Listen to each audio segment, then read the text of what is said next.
I want to invite the few of you who came first to introduce ourselves as we wait for the meeting to start. So can we start with Unaeza Alvi? Yes, sure. Yeah. Um, my name is Inessa Alvi, and I'm from Pakistan. And a STEM and educator, a teacher educator at a university here, and really interested in technology and also learning new things. So thank you for inviting me to this platform. Thank you very much. You're welcome, my friend. Let's see. Who is next? Richard K. You are one of the first ones. You just dropped. Okay, let's have Tandeka. Please introduce yourself.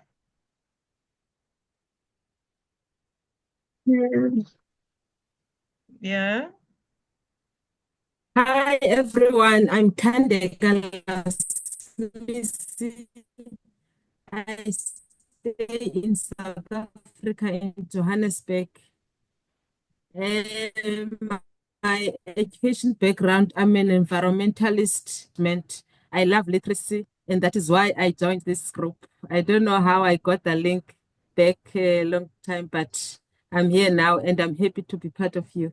Thank you. Thank you. Thank you so much. You've walked this journey with us for a long time. We really appreciate. Let's have Kaziba Stephen. Thank you so much. My name is Kaziba Stephen, joining in from Uganda. Thank you. Awesome. Let's have Lemasulani.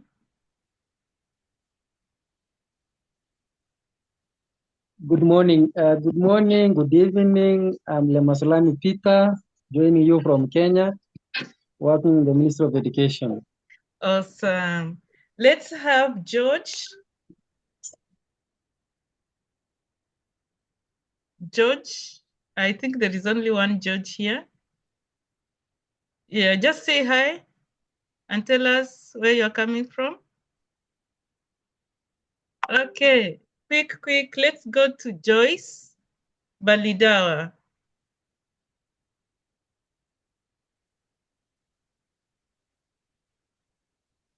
Unmute yourself, say hi. If you can allow us see you. It's nice to see your beautiful faces. Wow. Yeah. Okay. Can you see me? Yes. Yes, I'm Joyce Balidawa. I'm from Kenya Moi University. Thank you, Professor. Let's have, whom am I leaving behind? Was he among the first ones? Joel, you are among the first ones. And then Andrew Emoding. Joel, please say hi and introduce yourself. Hi everyone, my name is Joel Kahindi, joining from Mombasa. I'm an educator focusing in education technology based in Mombasa. Thank you. Thank you so much. Then we have Benjamin Mauko. You are among the first ones. Hi, everybody. Hi. Hi, my dear teacher. Hi, my student. My dear student. Thank you. My name is Benjamin Mauko. I am an educator and an educationist based in Mboni West, Makueni County, Eastern region of Kenya. Happy to be here. Thank you, Director. Allow me to address you correctly. Is the Director of Education there? Let's have, who was there? There was somebody I called Andrew Emoding. Unmute yourself, please. Andrew, unmute yourself. You are among the first ones. Okay, so here we are. We have exceeded 1 minute as I had promised. It's now time for us to start our session. We are going to have yet an interesting session because we are delving deeper and deeper into artificial intelligence issues, because at this era, everybody needs to know, everybody needs to understand what we are talking about. And so, good evening, good morning, good afternoon to all our esteemed leaders, change makers, and visionaries who you are from across the world. We are so blessed to have each one of you from your country coming on this platform just to learn. It is truly a privilege to welcome you to another transformative session of Education for Sustainable Development Talks, where we continue to push the boundaries of knowledge and innovation in education for sustainable development. Education for sustainable development can be defined in different ways depending on how you view it, but the UNESCO defines ESD as education that enables us to meet our needs today without compromising the ability of the future generations to meet their own needs. I love that definition because it cuts across many things. When I was in Israel, I was told education for sustainable development has to do with making use of locally available resources. And that is what we actually make use of on this platform. Network challenge where I am. And so before we get deeper into the learning session, let me request our sister Thandeka from South Africa to pray for us. Thank you, Doctor. Let's pray. Father, in the name of Jesus, we come before you at this time in different parts of the world. We humble ourselves before you in our pursuit for knowledge. Humble us, Lord, in the knowledge that you told us in your word, that the beginning and the fear of you is the beginning of knowledge. Let us come before you as we want to know more of all the knowledge in the world. Humble us, Lord, and let us get the insight so that we know that knowledge, as we get it, we must be humble so that we might have peace throughout the world. We thank you, Lord, in Jesus' name, amen. Amen and amen. So, and for those of us who are of different denominations, with respect to your denominations, for this platform, we value prayer because the initiation of the platform didn't just happen because it was it's kind of instruction I was given by God directly to start it. And so I believe through this platform, so many lives are going to be transformed. So many lives are going to be supported to get solutions to various challenging issues that maybe they could be having in their lives. And so today we are still talking about artificial intelligence. Yeah. Last week, we explored the power of artificial intelligence in education for sustainable development leadership, delving into how artificial intelligence is reshaping learning experiences, enhancing accessibility, and bridging educational gaps. We witnessed how artificial intelligence driven tools can personalize education, empower learners, and equip educators with smarter ways to teach. However, a key takeaway from that discussion was that artificial intelligence must be relevant to the communities it serves.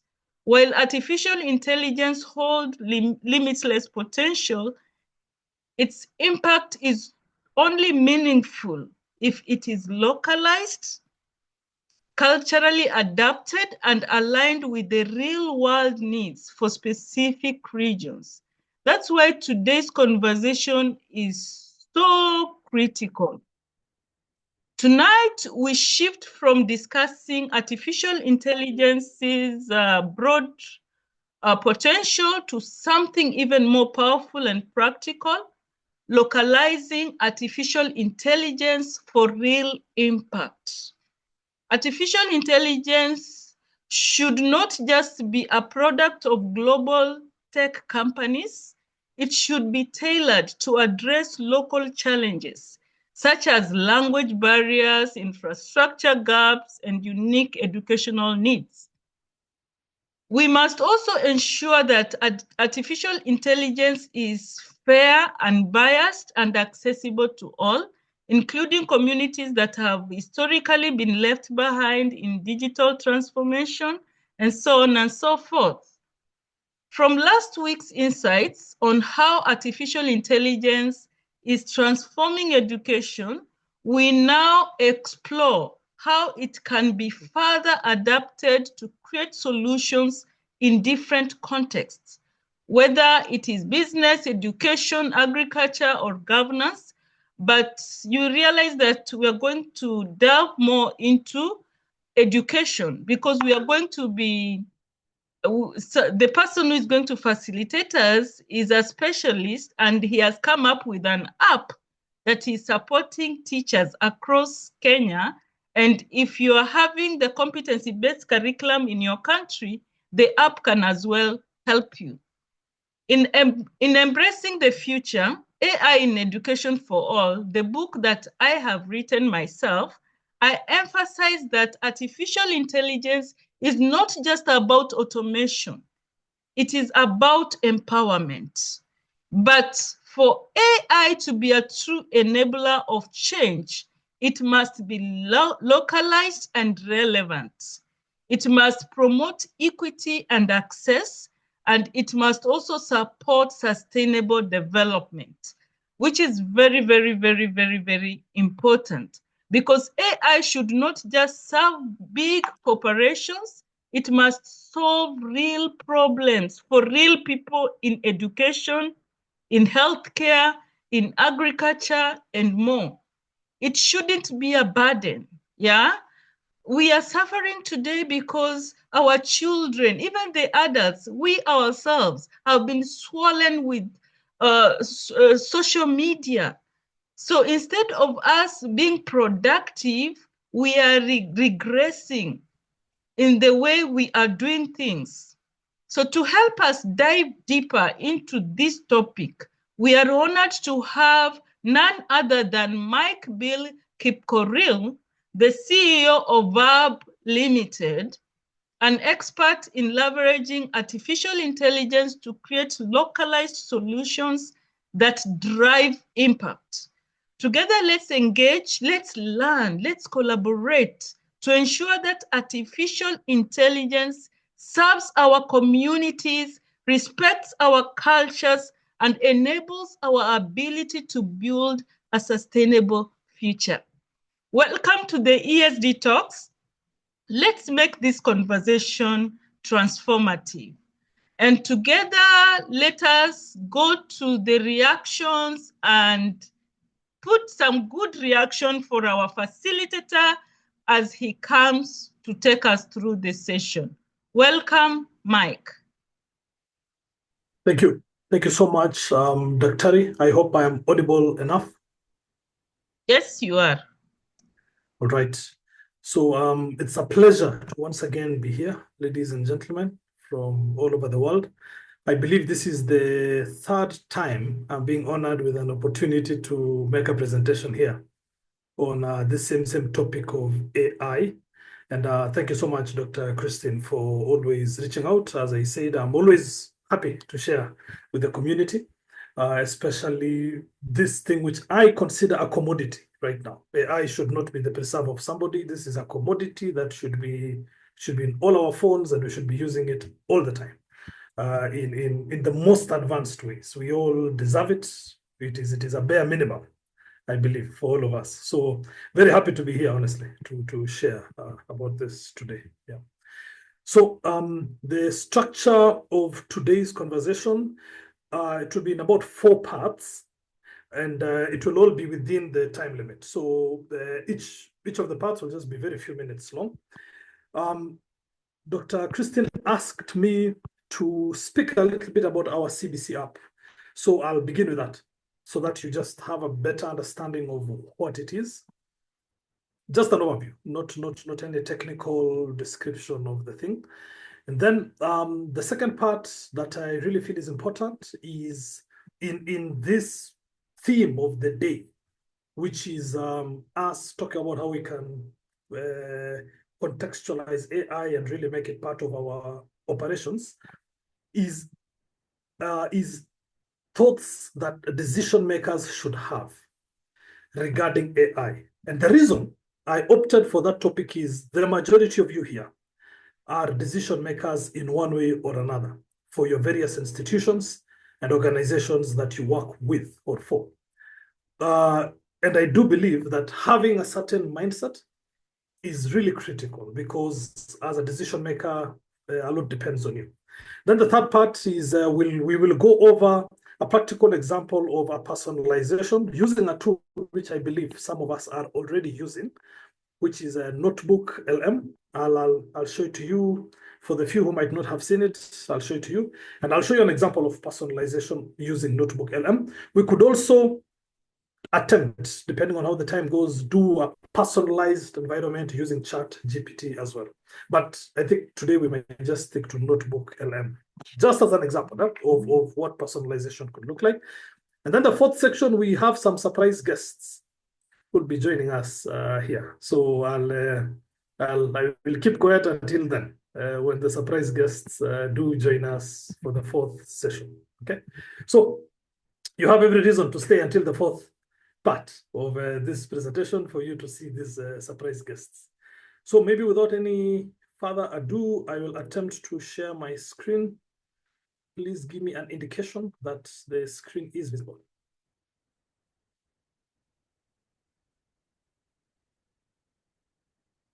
Is it? Part one, introducing the CBC app. Yeah. Fantastic, fantastic. Okay, if that's visible for all of you, then that's good. So part one, introducing the CBC app. I will then proceed with it. There we go. So this is so the name of our company is Verb Education. As you can see, let me get a highlighter here. As you can see from here, like VERB, noun, verb, adjective. So that verb. And the CBC app is basically about better teachers, better schools, brighter future. So right from the outset, you can see this is about teachers and schools. For your information, this is also an AI-generated image. So just for good measure. Okay, so we didn't take this anywhere. This is a purely AI-generated image, just in the theme of the day. Okay, so what do we do then? What do we do about at Verb Education? So we work with educators, educational institutions, policymakers, to develop innovative tools and expertise to help us have education that works for the majority. That word there, that works for the majority, is an extremely critical part of how we see things, because it shouldn't be that the person who can pay for the most expensive private school is the one who will have education that works, and the majority, we have education that is neither here nor there. And why did we focus on this mission?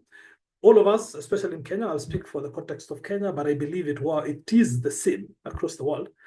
We have invested a lot in education, right from at government level. We do put quite a lot in our families. We do invest a lot in education. But how come we have instances where our students, many instances, where our students come out of education not ready or prepared for the world of work? How come that's the case?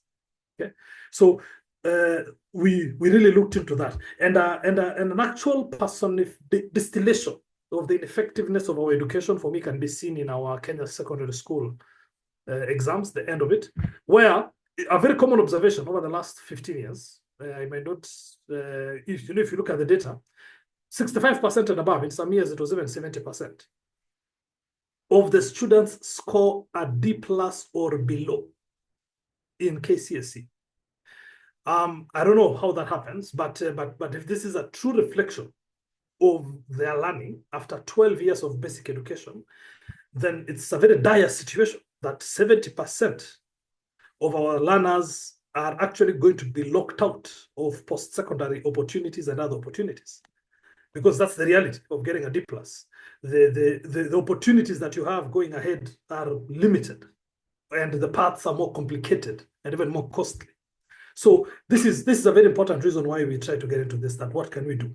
And we believe that well-supported teachers and school systems and policies can have this transformative effect for the majority.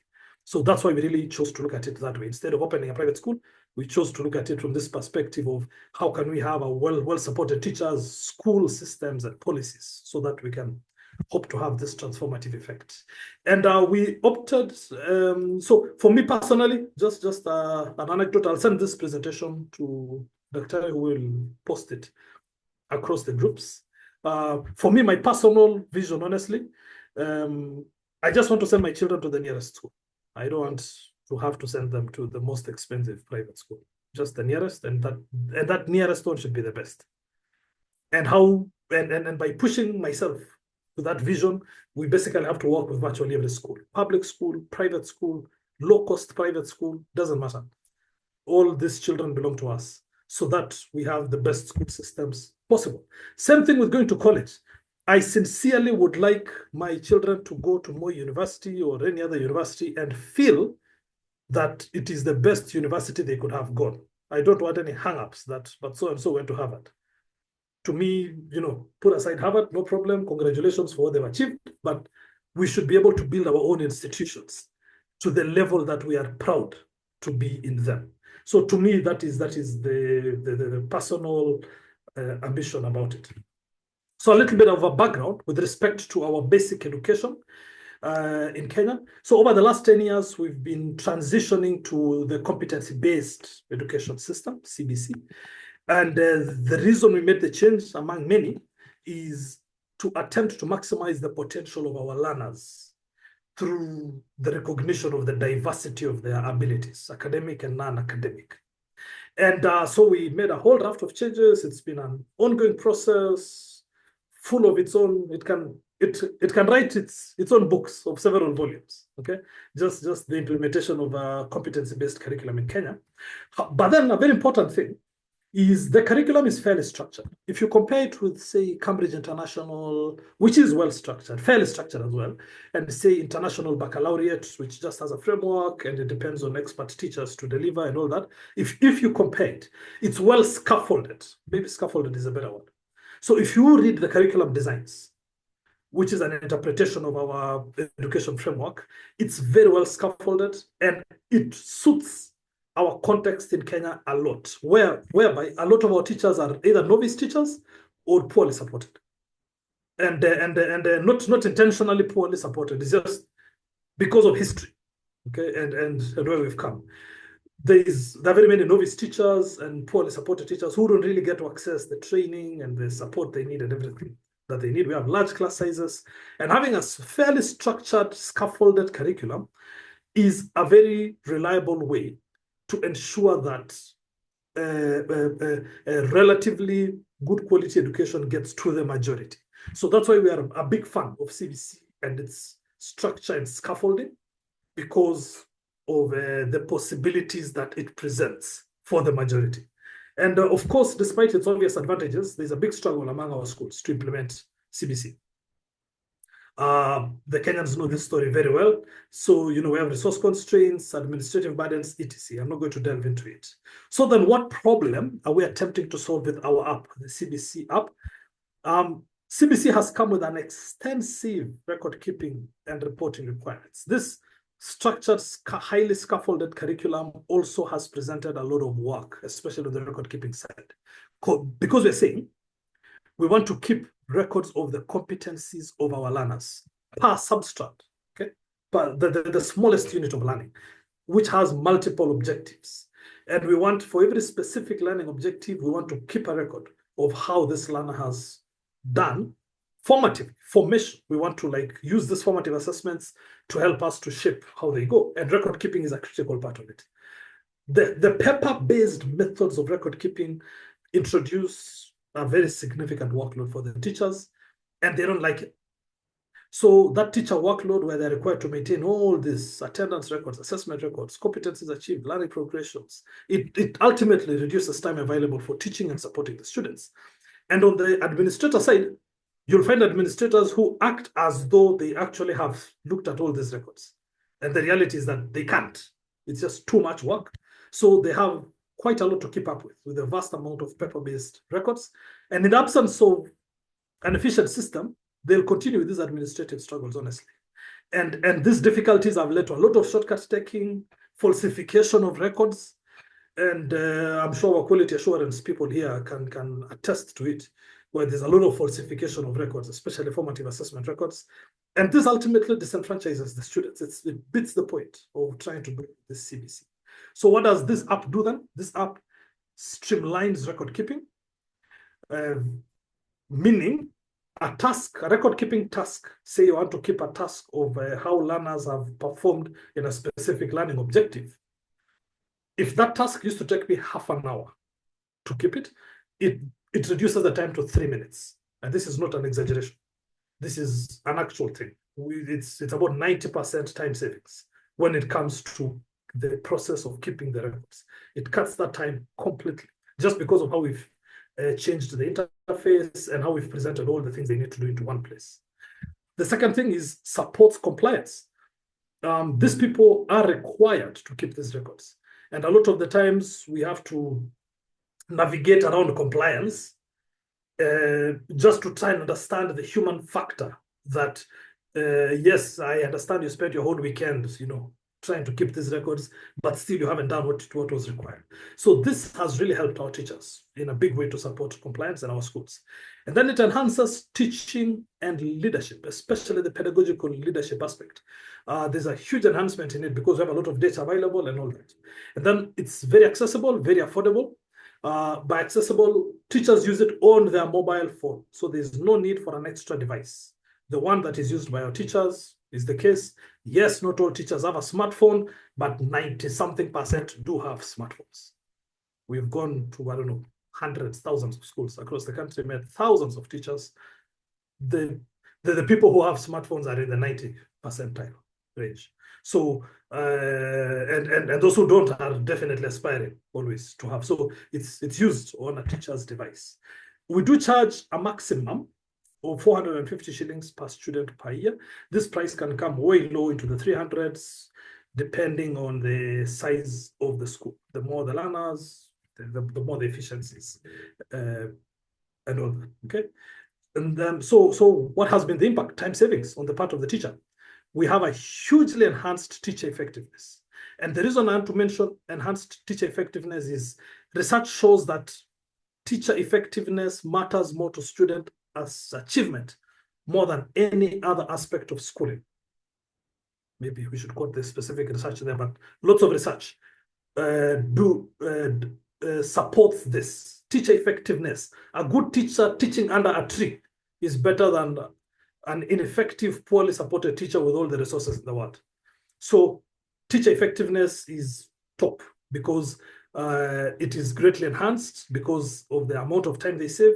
They have a lot of data-driven insights because they do get, I can get an aggregation. How many formative assessments have I done? How many of my learners are exceeding expectations? How many of my learners are below?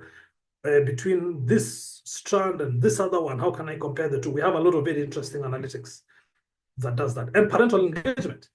This parental engagement is a very huge factor when it comes to teacher effectiveness. And in Kenya, if I reference what came out in June or August of 2023, the Presidential Working Party that attempted to reform CBC, parental engagement was listed as a tenet of CBC going forward. Literally a tenet, literally a very critical pillar. And this, through the kind of reports that come out of the app, has been very instrumental as far as this goes. The second aspect is school leadership. And school leadership, once again, only second to teacher effectiveness is school leadership in terms of what matters to learner achievement, and especially pedagogical leadership. That is an aspect of leadership we are losing in our schools. That is an aspect of leadership that is not strong enough in our schools. Pedagogical leadership. We had it significantly in the past, but over time, it's gone down a bit. And that aspect of pedagogical leadership is really enhanced by the kind of interactions that our administrators and schools now have, because they have simplified workflows. I can easily see the formative assessments coming in. I can easily see the attendances coming in. I can easily see the summative assessments coming in. I can have the opportunity to give some kind of feedback and insights into it. And that has improved oversight, and that has improved decision-making, just because of the amount of data that is instant and that is generated every day in the school. Okay, so that has been the impact of the CBC app, and also, of course, facilitating the overall curriculum implementation. And remember, we said at the beginning, the curriculum in its structure represents standards. Okay, and standards, these standards, if adhered to, can actually lead us to this quality education that we are aspiring to have.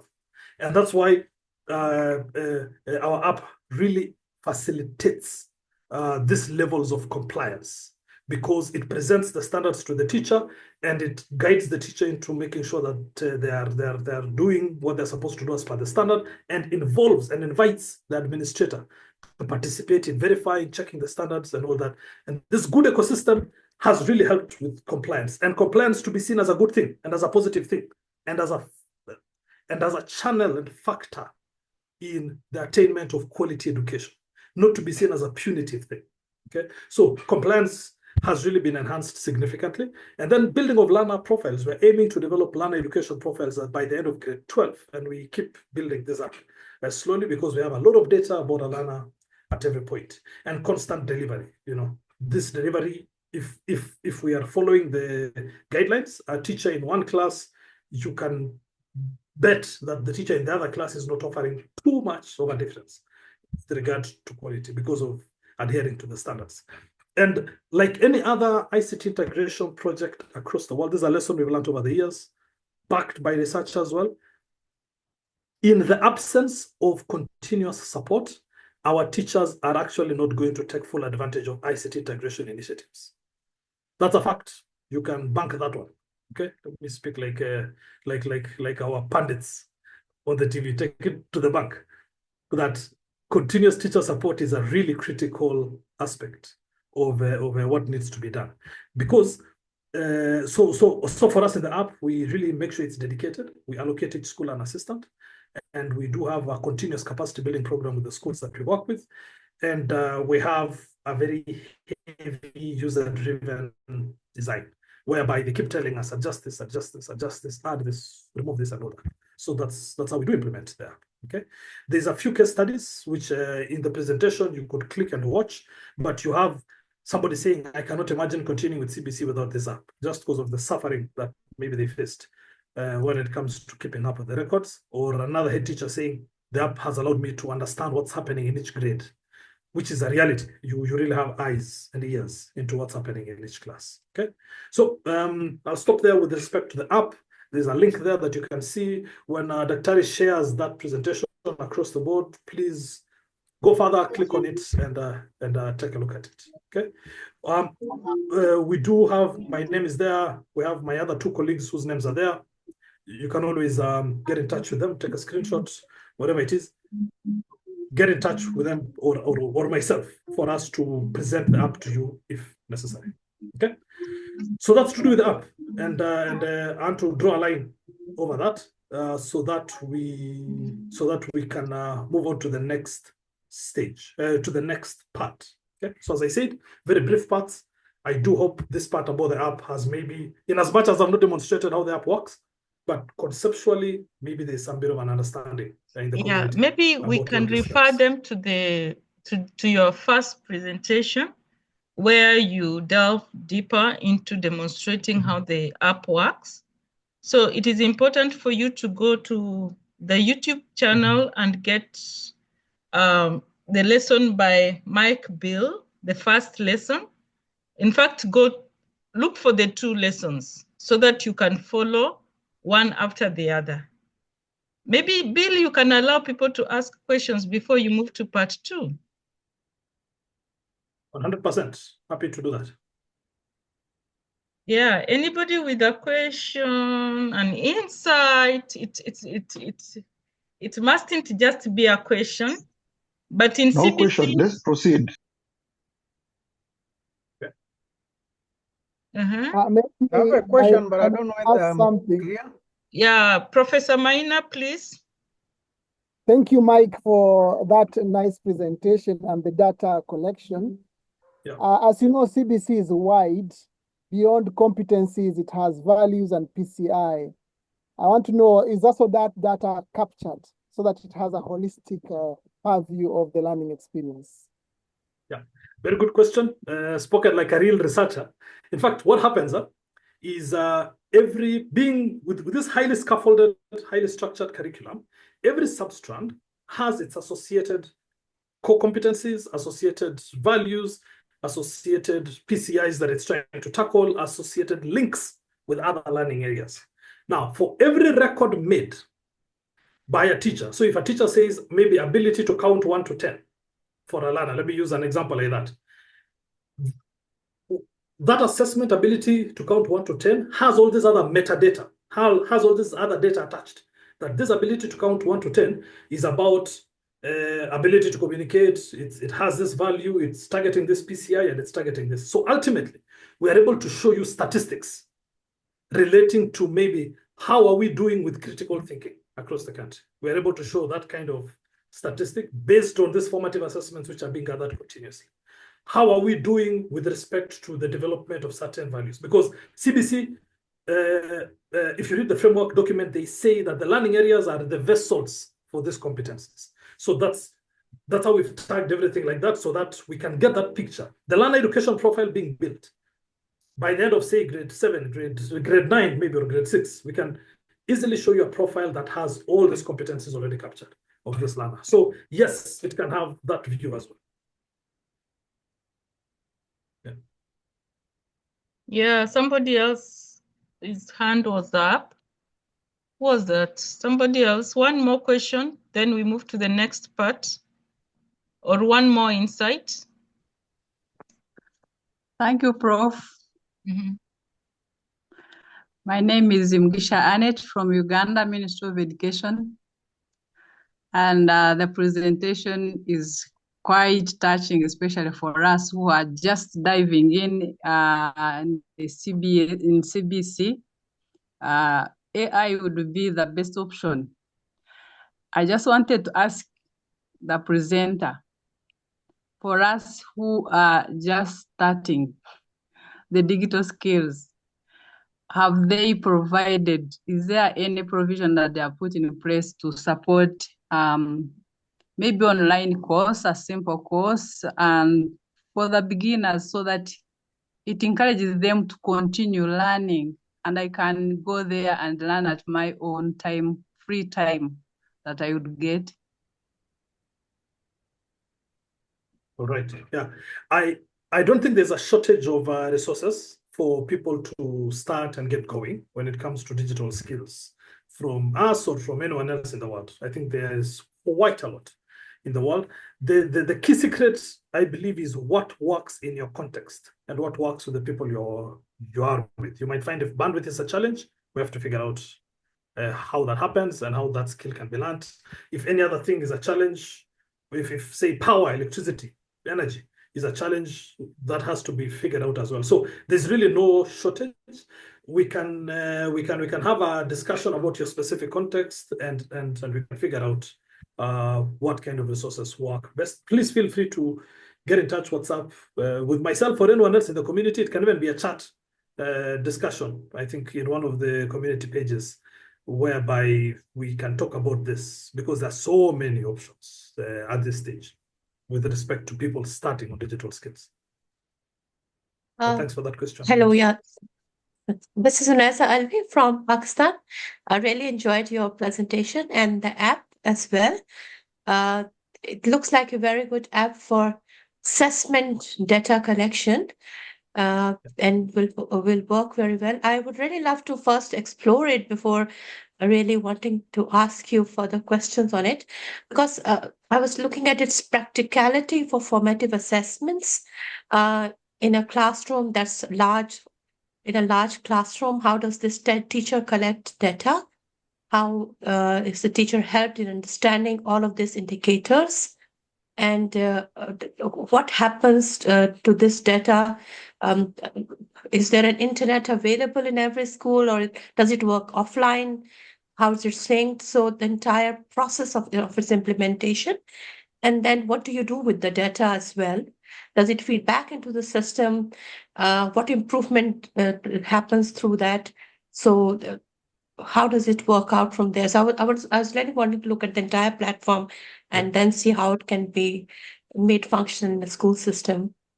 Yeah, yeah. And we can indeed organize an opportunity for a more elaborate presentation, but just simple answers to the question, what happens to this data? This data is, the first consumer of this data is the school, for their preparation of end-of-term reports and for the analytics that they have.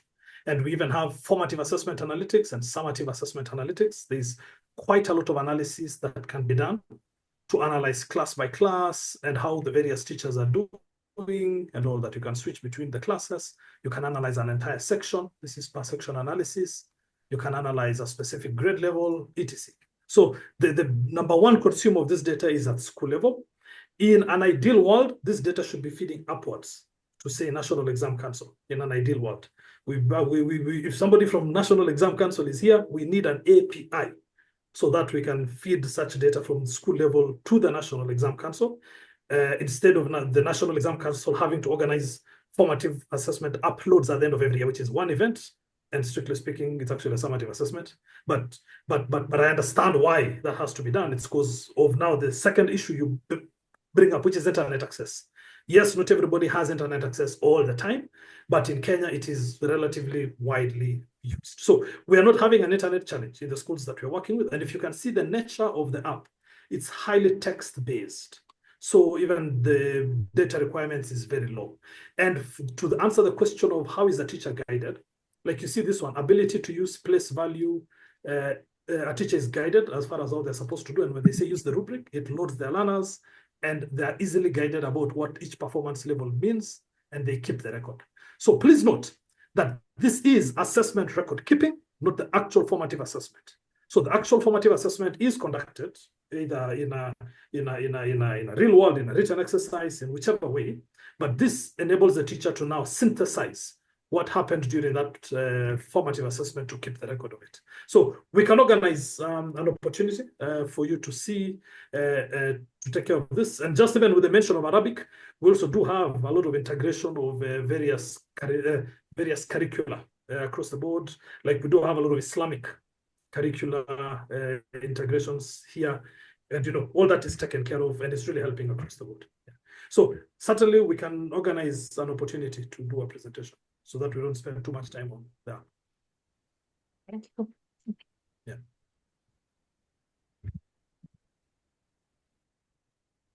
It's fine. Now, so, I think we can move to the next part. All right. All right.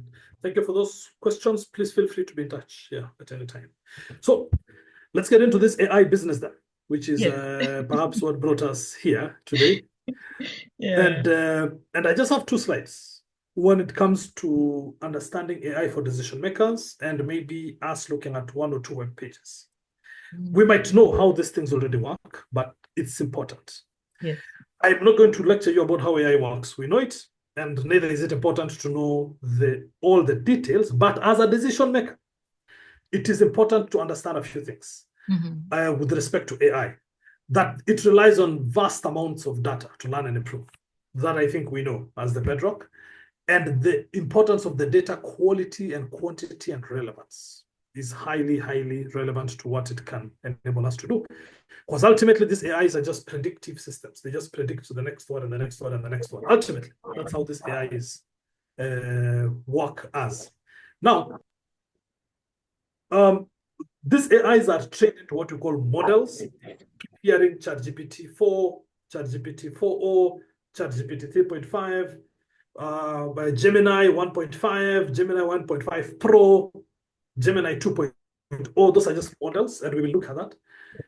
And these models are trained in different ways. Supervised learning, which means you show it, like you can show it and say, this is a cow, this is a chicken, this is a river, this is a tree, and it learns from that. Okay, it learns from that, and then you can have this other one, which is unsupervised, where they find patterns by themselves from unlabeled data, and then reinforcement learning. And the reason why I've even put DeepSeek 3, you might have heard about DeepSeek 3. DeepSeek 3 is a model that is fairly recent. Oh, no, has been there, honestly, but made the news quite significantly recently for the disruptive nature that it had. DeepSeek 3 from China. I forget the name of the company. Okay, but DeepSeek 3, version 3 specifically, that was built largely through this method of reinforcement learning. Now, this is still theoretical, but it's still important for you to know. Then hardware and infrastructure. What is the role of graphical processing units? And in this case, especially as DeepSeek proved to us, not only graphic processing units and other kinds of infrastructure, cloud computing, and specialized AI chips. There's some discussion there. Now, this slide is fairly theoretical, fairly abstract, but have it at the back of your mind as a decision maker to try and at least articulate one or two things when it comes to this. For example, what is the role, what kind of hardware is required to do this kind of AI things? Why can't I do it on my phone? Why can't I do it on my laptop? Why is this new phone by Apple and being labeled as AI phone or AI ready? What does that mean with respect to the hardware there? Okay, things like those. Now, this second slide is now where I really need you, where I really need you now as a decision maker to pay attention in terms of what is your outlook as a decision maker. Now, conceptually, as a decision maker, you need to have very clear objectives when it comes to AI. And here, when I say decision maker, I'm not talking about you making decisions about AI for yourself. I'm talking about Nairobi University wants to invest in AI for its own, like we have all these huge research banks and all this knowledge and information and all that. We want to set up a certain AI-driven research facility. And we have all these concerns. We don't want it outside there. We are concerned about our data. Oh, you know all those things? That's the person I'm talking to. Or the person whom you want to set aside a budget for AI. What does it mean for your organization? So this is the decision maker I'm speaking to, and I know a lot of us here fall in that category. Now, what are your objectives? Please be clear with respect to what objectives and what problems you're trying to solve. Be very, very clear about it. Let it not be, these days, the world is AI. I don't think that's a sufficient objective. I think that's just a decorator to the sentences and to the words that you're saying. But have a very clear objective with respect to what challenge we're trying to solve. Do we have the right data? That's AI readiness, the right infrastructure, the right talent. Sometimes let's not overthink it, especially on the talent part. We keep growing the talent, it keeps developing all the time. But what kind of data are we talking about? What is this that we're trying to work with? What is this that we're trying to do? I'm putting this up abstract so that during the discussion phase, maybe somebody might have a very concrete example or a very concrete use case which maybe they're grappling with as a decision maker, and maybe we can discuss here. So do we have the right kind of data infrastructure and talent? The other part is governance and risk management. How proactive can we get? This is the part that saddens me the most. We visit so many schools in a year. Last year, we did a lot of training in schools, and we do the training. The training is fantastic, and everybody says this is amazing, this is eye-opening. Then somebody inevitably stands and says, but AI will make teachers lazy. Okay, so we cannot have this AI in our school. We cannot use this AI in our school because it will make you guys lazy. So we just negate the whole thing simply because we are incapable of developing the right kind of governance structures around it with respect to AI. Or somebody goes the paranoia direction and says, this is serious. You mean I'm uploading all these things of mine? What if this happens? What if this happens? It's true, there's a risk, but how do we manage it? These two parts, the governance around AI and the risk management, is letting a lot of us down at organizational level.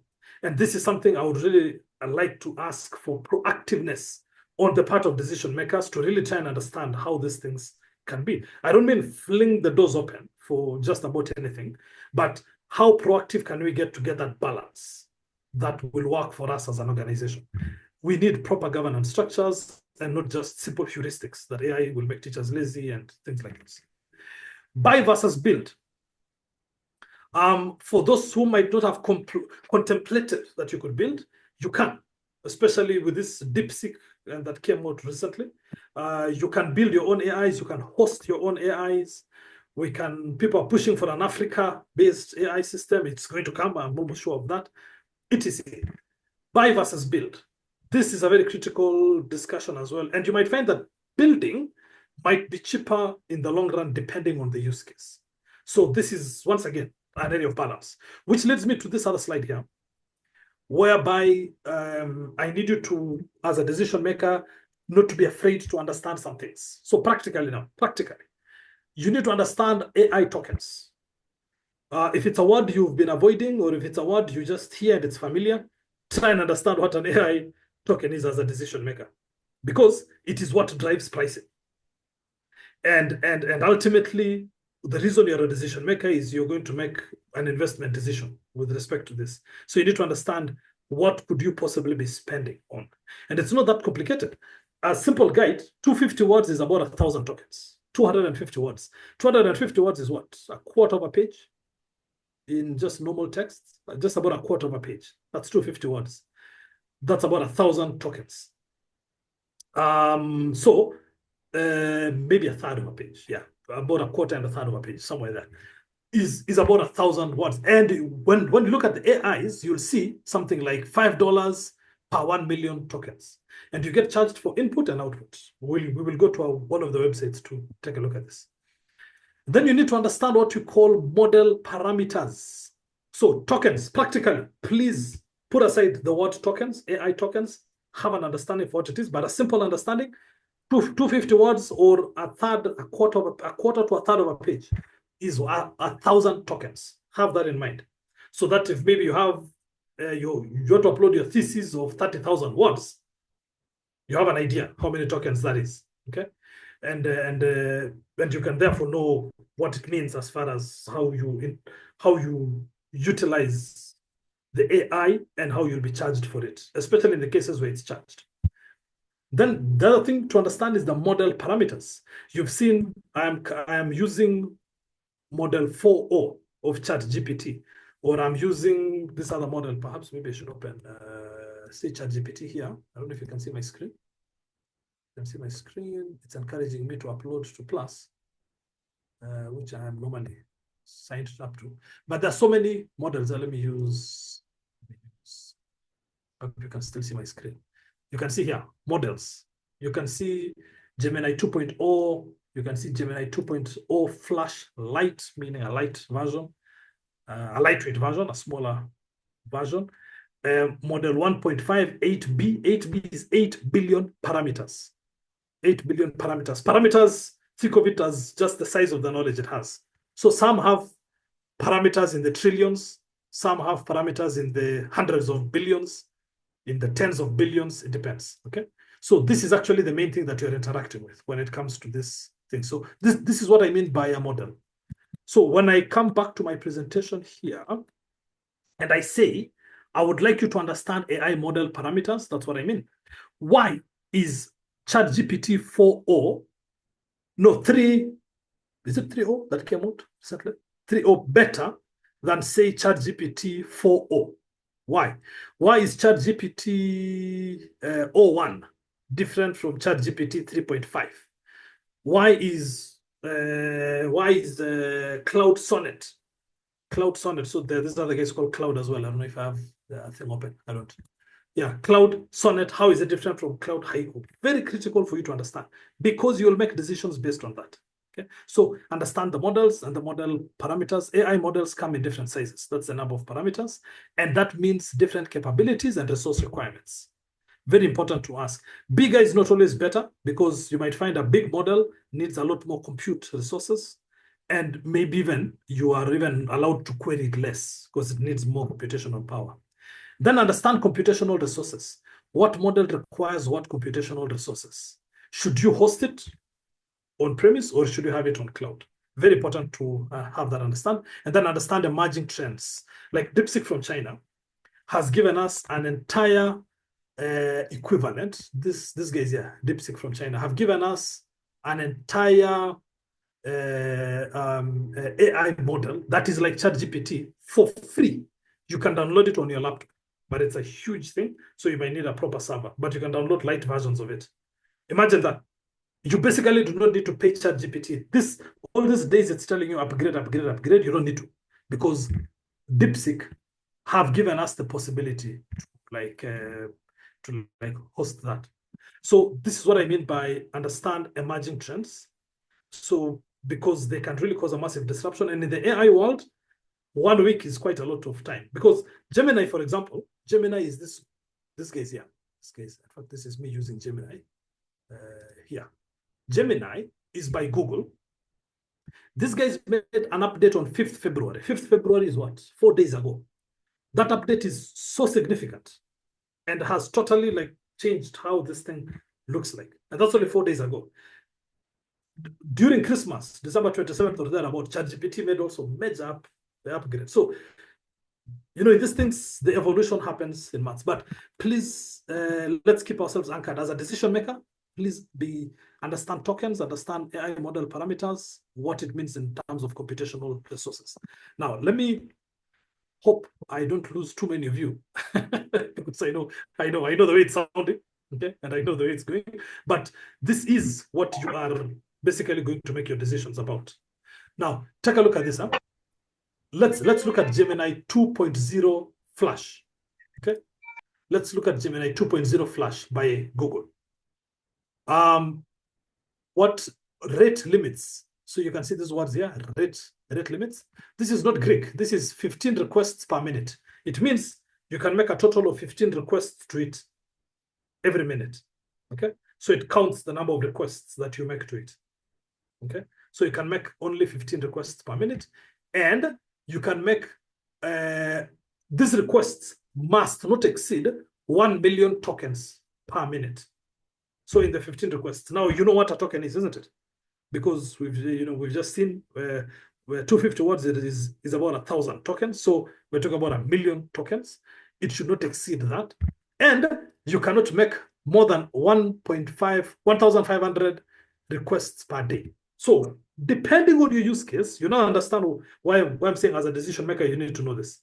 Say you're dealing with Nairobi University and you're trying to make an investment here. I don't know how many learners, how many students you have, how many lecturers you have, how many researchers you have, how many collaborators from around the world you have who might potentially be wanting to query some things, especially if you're paying for a platform. Let's say I'm showing you the price for what you call the API. Yeah? The API is the connection from your local environment, from your unique platform to maybe the service provider, which is Gemini in this case, or ChatGPT. You really need to be aware what these things mean so that you can understand how you can price it. Input pricing, what does it mean? Output pricing, what does it mean? etc. Okay. Let me show you a smaller model, like 2.0, same 2.0, but light, a smaller version. It also has, you can make up to 30 requests per minute. The other one was 15. Why can you make more requests per minute in a model which is inferior? It's because the superior model needs a lot more resources for it to function. So with this smaller model, it can work. You see that a smaller model means maybe you don't need all the knowledge in the world. Maybe I don't need to know anything about the nuclear science world. Okay, that's just a rough example I'm giving. Yeah, etc. If you look at others, this case here, Llama by Facebook. Llama is not popular, but Llama will change the world, according to me, just because of the kind of model, just because of their thesis. They operate like DeepSeek in terms of being open source and all that. And you see, they have a Llama here, Llama 3.2 with 1 billion parameters. You can see 1B, that's 1 billion parameters. Llama 3.2 with 3 billion parameters. Llama 3.2 with 8 billion parameters. Llama 3.2 with 90 billion parameters. So these words should not be Greek to you. This Llama is just a name that they've given it, like this animal here, okay? Llama.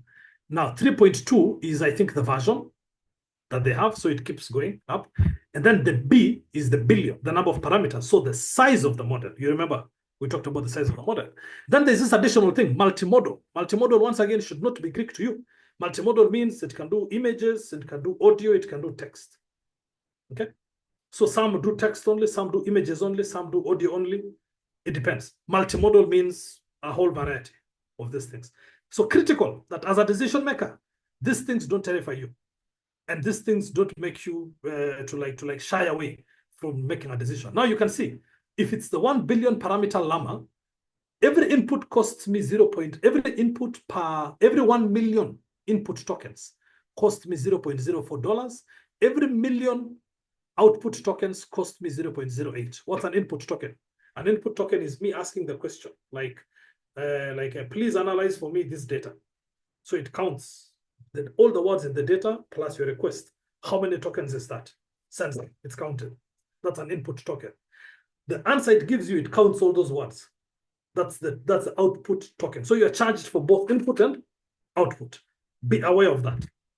And now you can balance that based on what you can estimate as the size of your requests, etc. It's not an exact science, but it certainly can help you to estimate. I'm really insisting on this. Technical as it might sound, complicated as it might sound, but I'm speaking to you as decision makers because I know you are either being confronted by it, you have been confronted by it, or you will be confronted by this kind of a decision very soon. And it's very important when it comes especially to personalization of these AIs. It's a starting point, especially if you're to personalize on scale, the scale of our organizations. So that's basically the essence behind this part 2. I really just wanted to really emphasize on that. If I just go over the slides again, just generally how this AI works, conceptually what you need to know, practically what you need to know. Okay, just that. So it's just a behind the scenes knowledge, which I think you as decision makers, please don't be afraid. When you see these words, don't say we need to call that young man who knows everything. You too can know these things. It's not the preserve of somebody. Okay. Yeah. Okay. And so because you've said that, maybe you can tell us with AI technology evolving rapidly, what emerging trends in AI should educators and policymakers keep an eye on? The emerging trends will be sector specific and use case specific. So, like for example, the emerging trend is going to be self-hosted AIs. That's a very obvious one, especially with what DeepSeek has done. It means I can have my own server, and with my own server, I can run my own AI through my own server. That's an emerging trend. So we no longer have to use the ChatGPT website only as the way for us to function and to utilize AIs. For good measure, let me show you what I have here. I've just opened an application called LM Studio, and this is running on my own laptop, and I have Llama 3.2. I know the screen is a bit small. Llama 3.2. This is what I've installed, Llama 3.2 with 3 billion parameters, and I can load it, and I can use it by myself. So let's say I don't have the money to pay for ChatGPT, the extended version of it, but I now have Llama on my own laptop, and I can run it with the resources of my laptop. It's going to be limited. It's not going to do what maybe the other parameters can do, but maybe it can do just about what I need. It can do just enough of what I need. Okay, so it depends. So like now I think I have it. Then I can talk to it. I can tell it, please help me write an application better for a job. Just give it a generic thing like that. And it's operating from my laptop. I do not need to use the internet. I do not need to use anybody's model. I do not need to pay anybody. This is definitely going to be a very huge emerging trend, according to me. It doesn't use internet? No, I've just installed it on my computer. Wow. And each of you can. You just get either this one called LM Studio, or there's also another one. I think it's called Llama or something, an application. And then you download your own thing. So you can download the biggest Llama possible. Like me, my computer could tolerate this one with 3 billion parameters. I can download the one with 82 billion parameters if I have a more superior computer. I can opt to create a server somewhere in a corner. Let's say you're a small research entity and you guys want to do your own things in-house without exposing it to the world. You can purchase your own server and load it up and make sure that it works the way it's supposed to work, and all of you connect to it. So you can do all sorts of incredible things. So you can see how slow it is compared to ChatGPT. So this is, it's running off my computer and it's only 3 billion parameters, but fact is it's working, okay? But it's working in a heavily constrained environment, okay? So this to me is one trend that I can sort of see, people moving to self-hosted. And self-hosted also means cost. For example, we are building in our app things like schemes of work, lesson plans, evaluation of teacher lesson remarks. When teachers write lesson remarks, do you want to tell me that head teacher will read all of them? No, but can AI help to read for this person and synthesize and point out problems? Now, if we were to use ChatGPT for that, it will cost us quite a bit of a penny. All the input tokens, all the output tokens. So we naturally are thinking about self-hosted in order to like try and manage such a cost. That's an example of a use case. That's a trend. So as this AIs get used more and more, these things will happen. That's one trend. There are so many other trends. I think it's going to depend on sectors and all that. Yeah. Wow. Yeah. This is amazing. What do you think? Yep. So before we go to part 3. Yeah. Any question, any reaction? What do you think about what Bill has just been presenting? Let's have a conversation. Remember, we are all here. We are leaders. We are educators. We are decision makers from different sectors.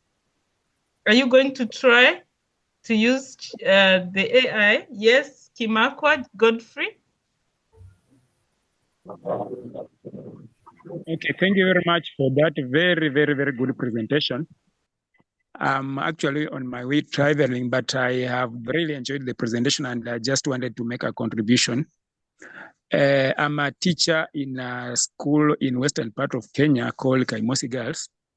And actually, during my delivery skills in teaching, I sometimes use this technology of AI, especially in uploading some lesson plans and the schemes of work. But my question is, can we still use this AI to come up with animations and those those skills that students can encourage students to love STEM subjects like chemistry, biology, and physics?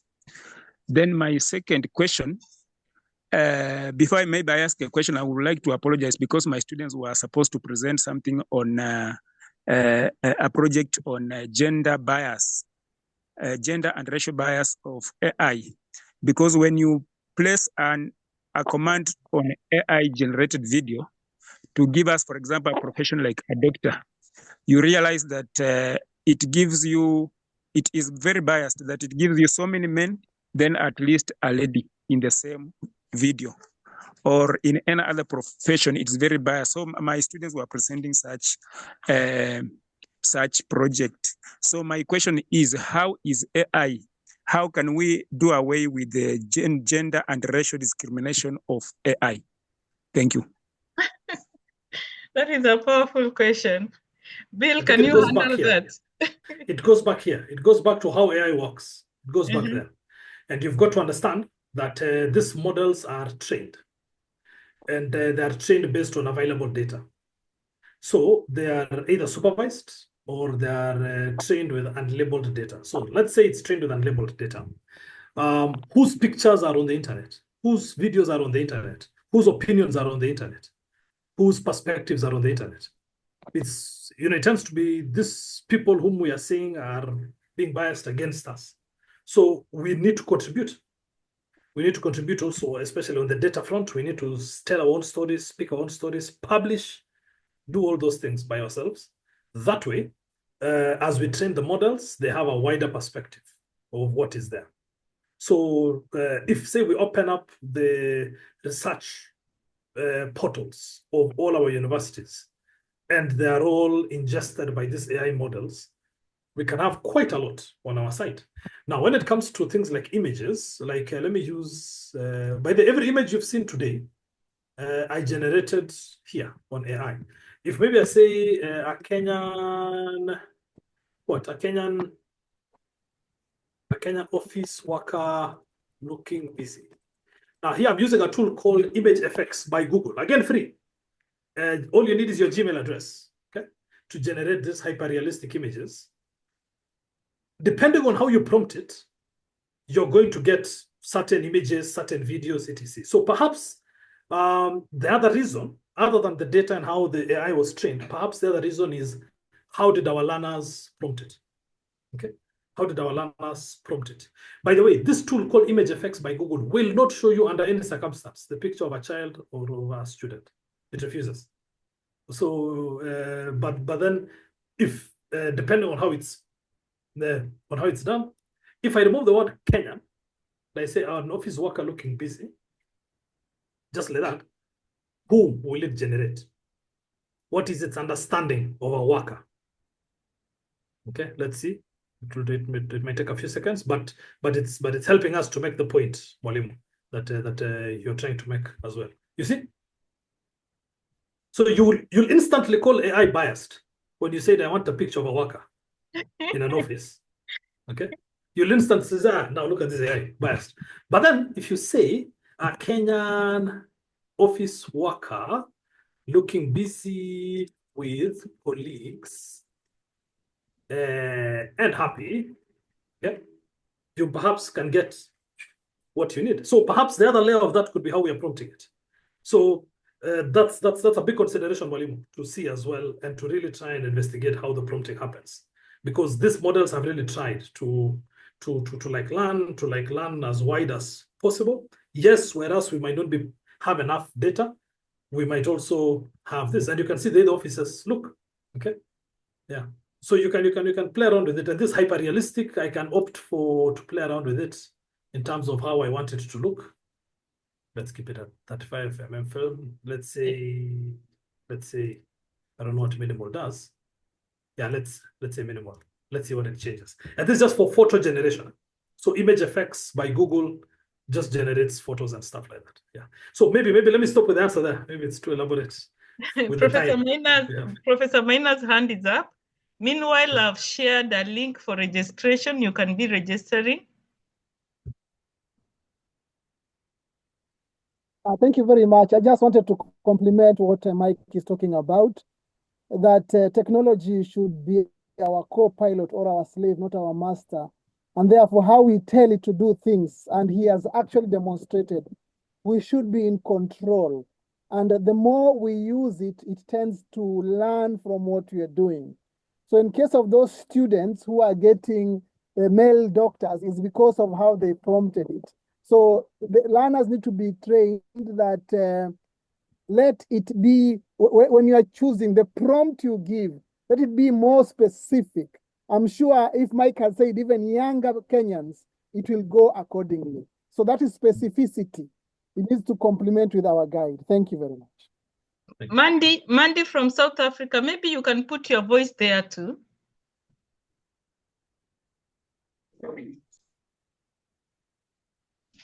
Mandy Potgita. Your second name is usually very difficult for me to pronounce. Unmute yourself so that we can hear you.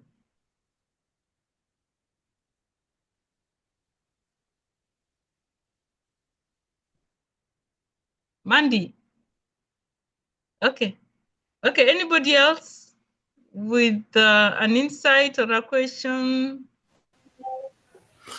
Yeah, maybe just a statement. I think. Yes, today, yeah, what Mike is sharing is voluminous and very, very, very interesting. Now, this is just to add on the point that you said at some point. And if an ineffective teacher under tree can be much productive than an effective teacher, I mean, training under tree is more effective than a teacher who is ineffective but with lots of resources. And I believe all these things are making us to be more effective. Yeah, thank you. I'm really enjoying. Oh, good. Somebody else? Hello. Yes. Apologies. I struggled to unmute myself. Okay, no problem. You can go ahead. Thank you. Good evening, everybody. Good evening. Thank you for the very interesting session. It's really, really great to hear all the different perspectives and information. I just wanted to say that the prompting is so important, as our previous speakers were saying. It's very, very crucial to obtain the right results from your AI tool. And I'm also very, very interested in rolling out to students how to use AI responsibly and safely, because obviously it can be used for good or not so good. And I think it's really important that students learn how to use it correctly and responsibly as well. Yeah, thank you so much. And Mandy, if I may ask, what are the biggest misconceptions about AI in education that you would like to debunk? Because I know you are one. I think, some schools have banned AI, which is crazy because eventually people are going to use it. It's like workplaces banning AI. There's no getting away from it anymore. It's part of our future, and we need to learn to embrace it in the right way. And I don't think people should be threatened by it. I think they need to adopt it as a tool that can help them and can really add value to their work. I think people are also scared that it will take away jobs from them. But I think the people it will take the jobs away from are people that haven't learned to use AI. Good. And sorry to come back to you because I know you're also an expert in this. The facilitator was talking about purchasing and building. Now, what is your take on the build versus buy dilemma for AI tools in education? Should institutions develop their own AI models or rely on third-party solutions? Well, I think to build your own AI tools obviously is quite costly in terms of, if you can afford server space, be it cloud-based or physical. And I think with all the really good AI tools that are emerging, I mean, obviously there's hundreds that have come out. If you look at LinkedIn, every second person is an AI expert now, which isn't necessarily true.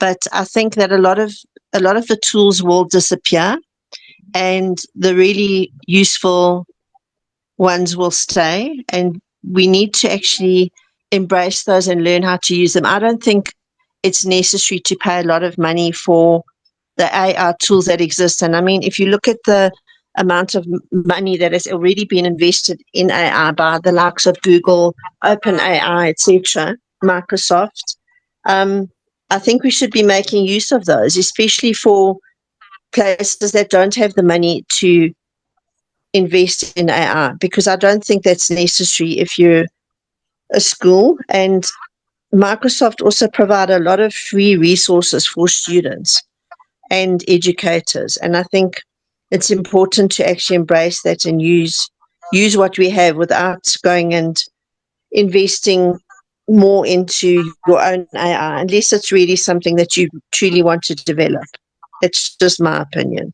Wow, thank you. Alvi, your mic is open. Do you want to say something? I wanted to say something. Thank you very much, Dr. Christine. It was a wonderful presentation and a very good use of AI and why we should be understanding AI. I really learned about the models and as a decision maker, if we should really purchase.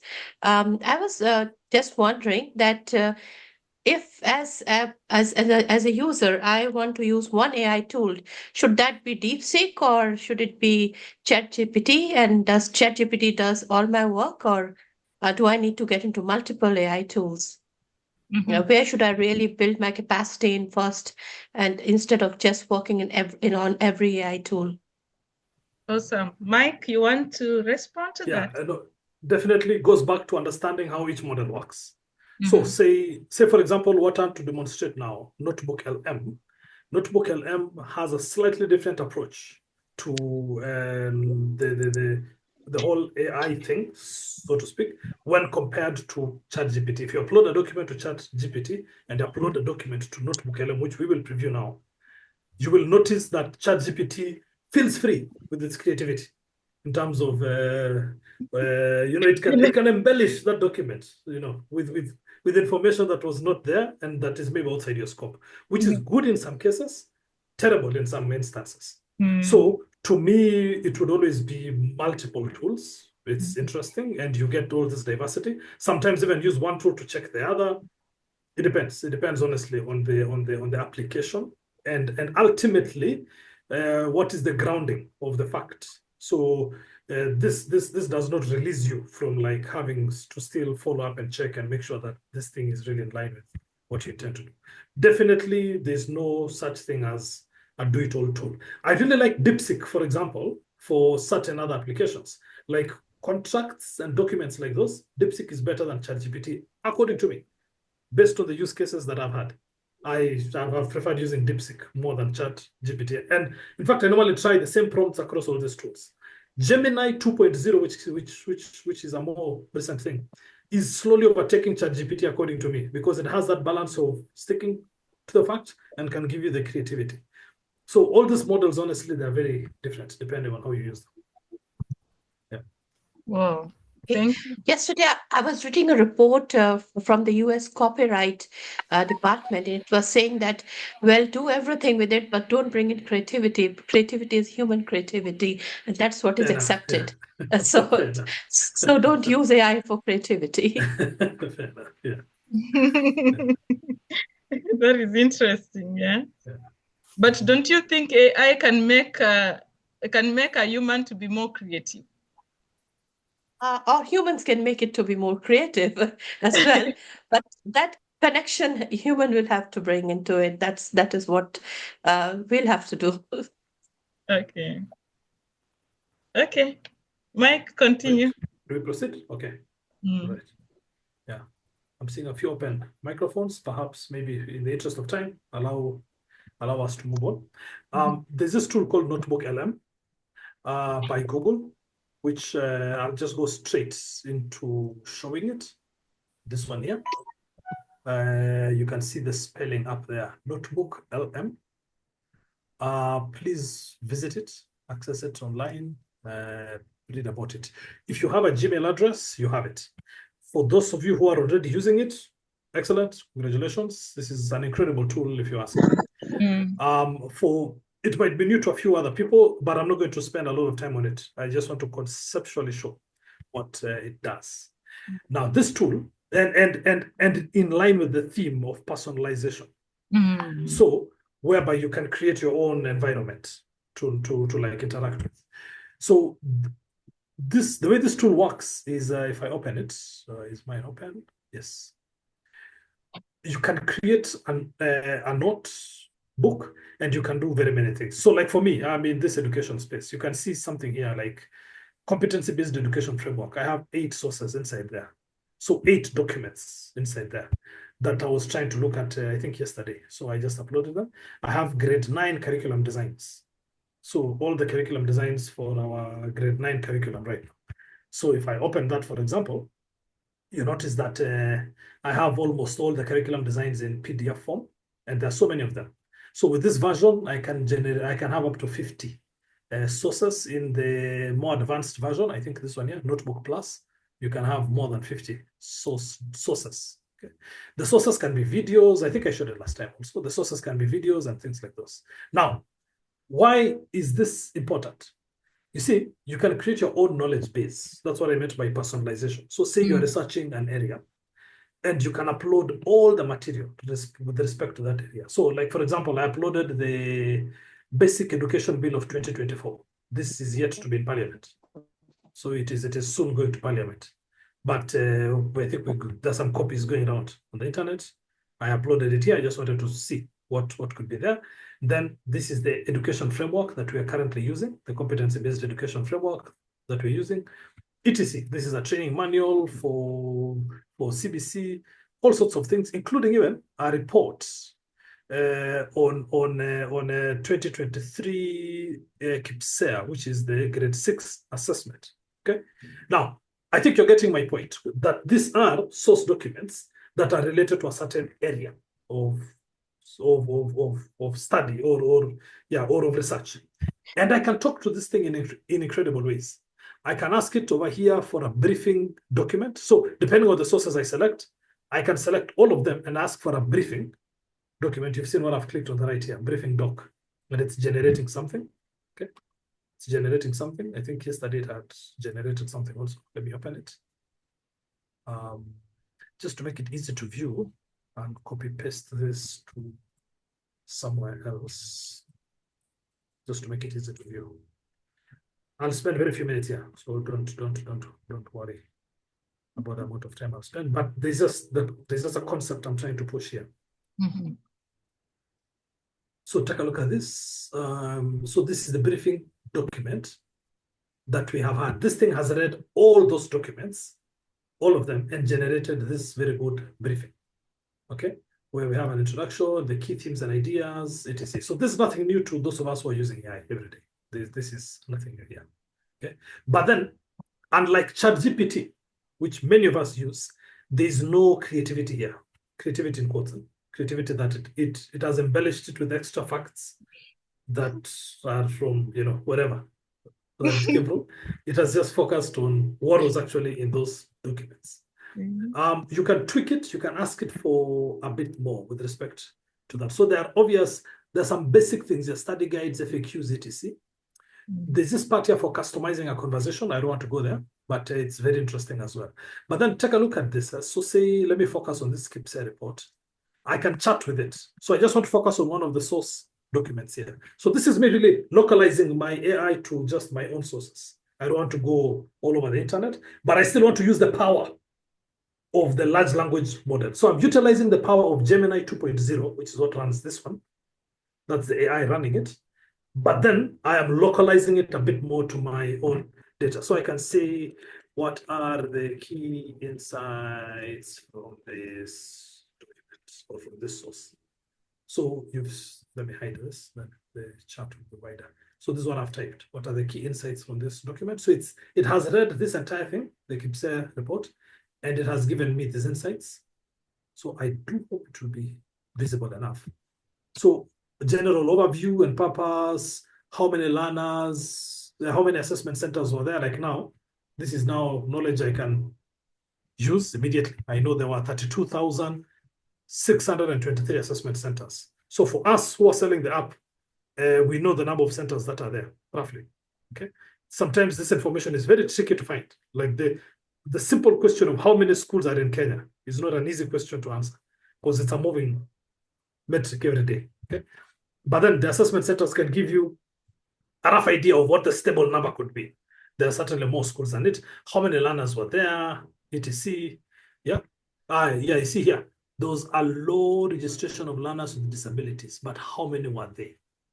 Okay, so let's say how many learners with disability registered. Okay, just a general number. Maybe it can give me something. Okay, so a total of 3,268 learners with disabilities at the 2023 KIPSEA. This number actually shocked me.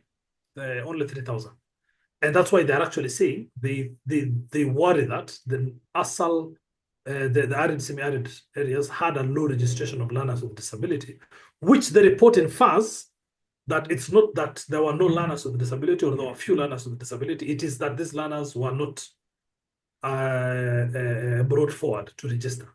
So very, very important to see that. But then you see this kind of statistics in there. So you can really read these reports very, very quickly. And I can say synthesize for me, the performance that in a table. I wish I could have given something more specific. I've just given it a general prompt. Let's see what it makes sense. So you see here, we are utilizing the power of AI. We're using the power of AI, while at the same time limiting ourselves to our source. That's really the personalization aspect. You can use this to any scale. Okay, you can use the other tools like ChatGPT also for similar works, but Notebook LM for me is an incredible free tool, free to access tool. If you have a Gmail address, that is very good for this kind of thing. So you see, this is the report. It has decided to create for me categories: overall subject performance. It has said something: core competencies, core values, blah blah blah. Okay, you can push it. You can push it for all sorts of things. Give me the key statistics in that table. Once again, this is not this is a very generic prompt. It should be more specific than this. I'm just using this to demonstrate what we can do. So take a look at the power of personalization. Imagine if you uploaded all your research and all your research sources into this kind of a thing. So you can see we can now know the total learners, learners with disability, age-appropriate learners. And this is just this public report, the KPCI report of 2023. I find this report to be incredibly useful, especially looking forward at what's going to happen in grade 9. I find this incredibly useful for those of us in this sector and those of us who are trying to make sense of what's going on there. So that's it. Just in a use case, I'm starting a new notebook. Maybe I have to call this physics notes, for example. I can upload a source. So there's just one source I'd downloaded just for practice here. So I downloaded a past paper from physics, or rather I generated a past paper from ChatGPT, which is very creative. Okay, so it came up with a past paper and I've uploaded it here. And the past paper is here. And if I open it, you'll see that it's a past paper with questions and no marking scheme. Now, I learned this from secondary school teachers. It's very common to have a past paper with no marking scheme, and I understand the process of generating a marking scheme can be very difficult. So please generate a marking scheme that can guide me in evaluating answers to this exam. Okay, such a thing. So I upload a past paper and I ask it to generate. So this is where its creativity can come as well.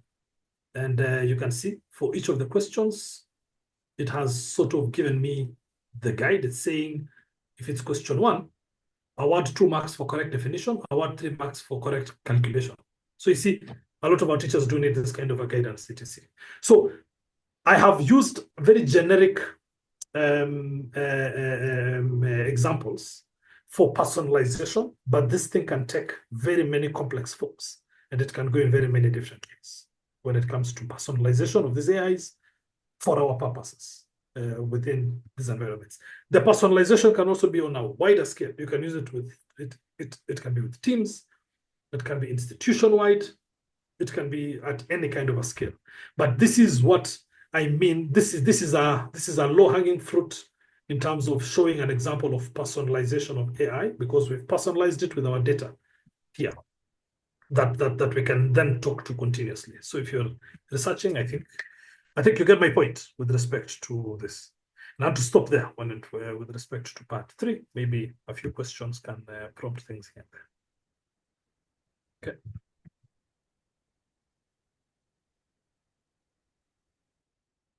Yeah.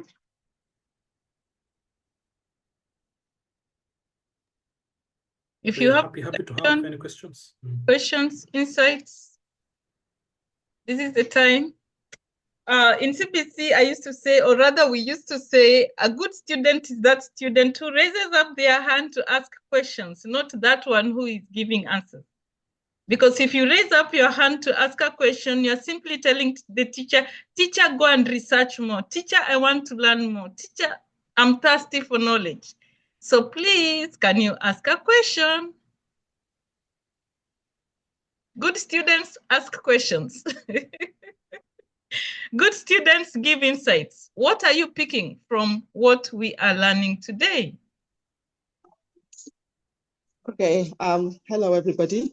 Hello. This is Joyce. Yes, Professor.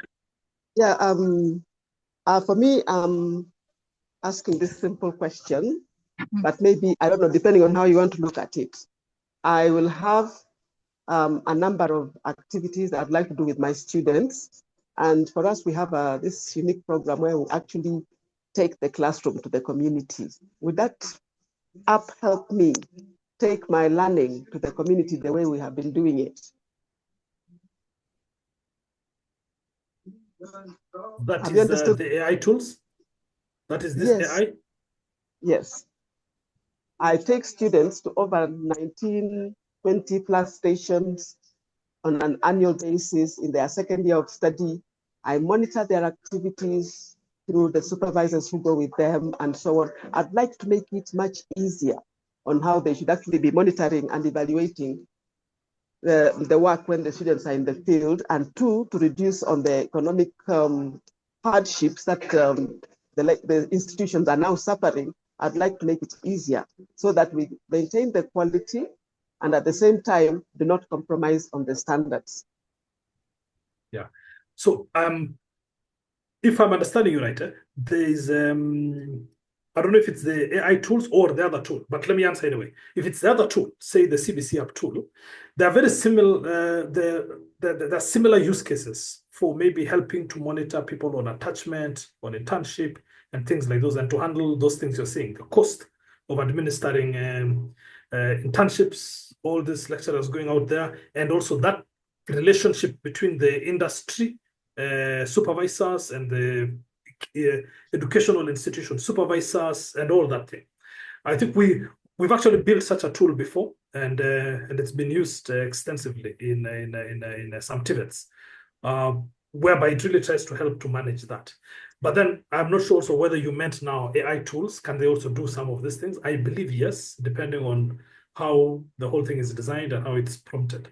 But certainly certain rule-based tools can be designed that can help with that. Maybe you could clarify. Yes. Okay. So like now, let me take an example of the year one course. It's a common course which is done by the 8 programs at the College of Health Sciences, and we're trying to work out how to ease the the students' skills that they need to acquire, but at the same time we don't want to compromise on what it is that they are learning, because trying to teach 8 programs of a common course for a period of 4 weeks, and you have to make sure that actually your students are attending classes, your students are doing the class activities, the students are doing the tutorials, and they're doing the assignments as given.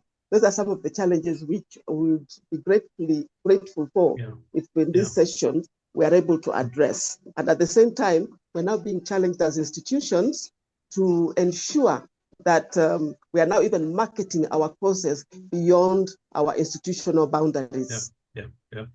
Yeah. No, just to answer you briefly, Dr. Professor, I don't have all the answers, but I've worked with universities before, and the bottleneck is in what assessments we consider as valid and allowable. I think if our universities open that up a bit as with respect to what is an allowable form of assessment, the possibilities are endless when it comes to simplifying those common core units and how they can be delivered, how they can be assessed, etc. But I still feel there's so much rigidity when it comes to the assessment. But I don't know, maybe it has evolved. But the last time we attempted to bring in some kind of thought and innovation into this, the rigidity with respect to what the council has approved as valid assessment is the bottleneck. But yeah, I think a very interesting case, honestly, for discussion and for debate. Thank you. That's food for thought. Yeah, thank you so much. Professor Maina, your hand was also up. You wanted to say something. Then we have Esther Wambui. So I just wanted to comment, the demonstration we have seen is now showing that where we should put our effort in, because if data crunching, data operation can be done by the machine, then now we need to think more of how do we now interpret and make meaning out of this. I've used this one and it's amazing. I observed over 51 teachers in 2 months, and it could give me a profile of each teacher's an area of improvement just from my tool. So it's something which cuts time, and it can generate data from any way you want. Once you have a data set, you can just pull out what you want. Thank you very much. Wow, thank you so much. Yeah, I also found Thank it you. I very just want to amazing. appreciate this session. Yeah, go ahead, please. Go ahead, please, Esther. And then Alvi. Then we go back to the presenter. I'm grateful for this session. I've really learned a lot, though I've been trying trial and error using the AI, like setting the formative and the summative exams, doing my notes, the lesson notes, and it has really been helpful. Now I have a great insight on how to work with AI. Thank you very much for the session. Yeah. Alvi? Similar here. Thank you very much. It was a wow session. Very interesting. This notebook LM, I wasn't aware of that, so I will definitely want to use it in my work. And in terms of assessments and teaching, for example, we ask students to do textbook analysis. I think this would be wonderful to do textbook analysis or curriculum analysis or research article analysis. So really helping them pull out the data from there and analyze it. As a university professor, we are thinking of different types of assessments, and I usually tell people that you assess answers, I assess questions.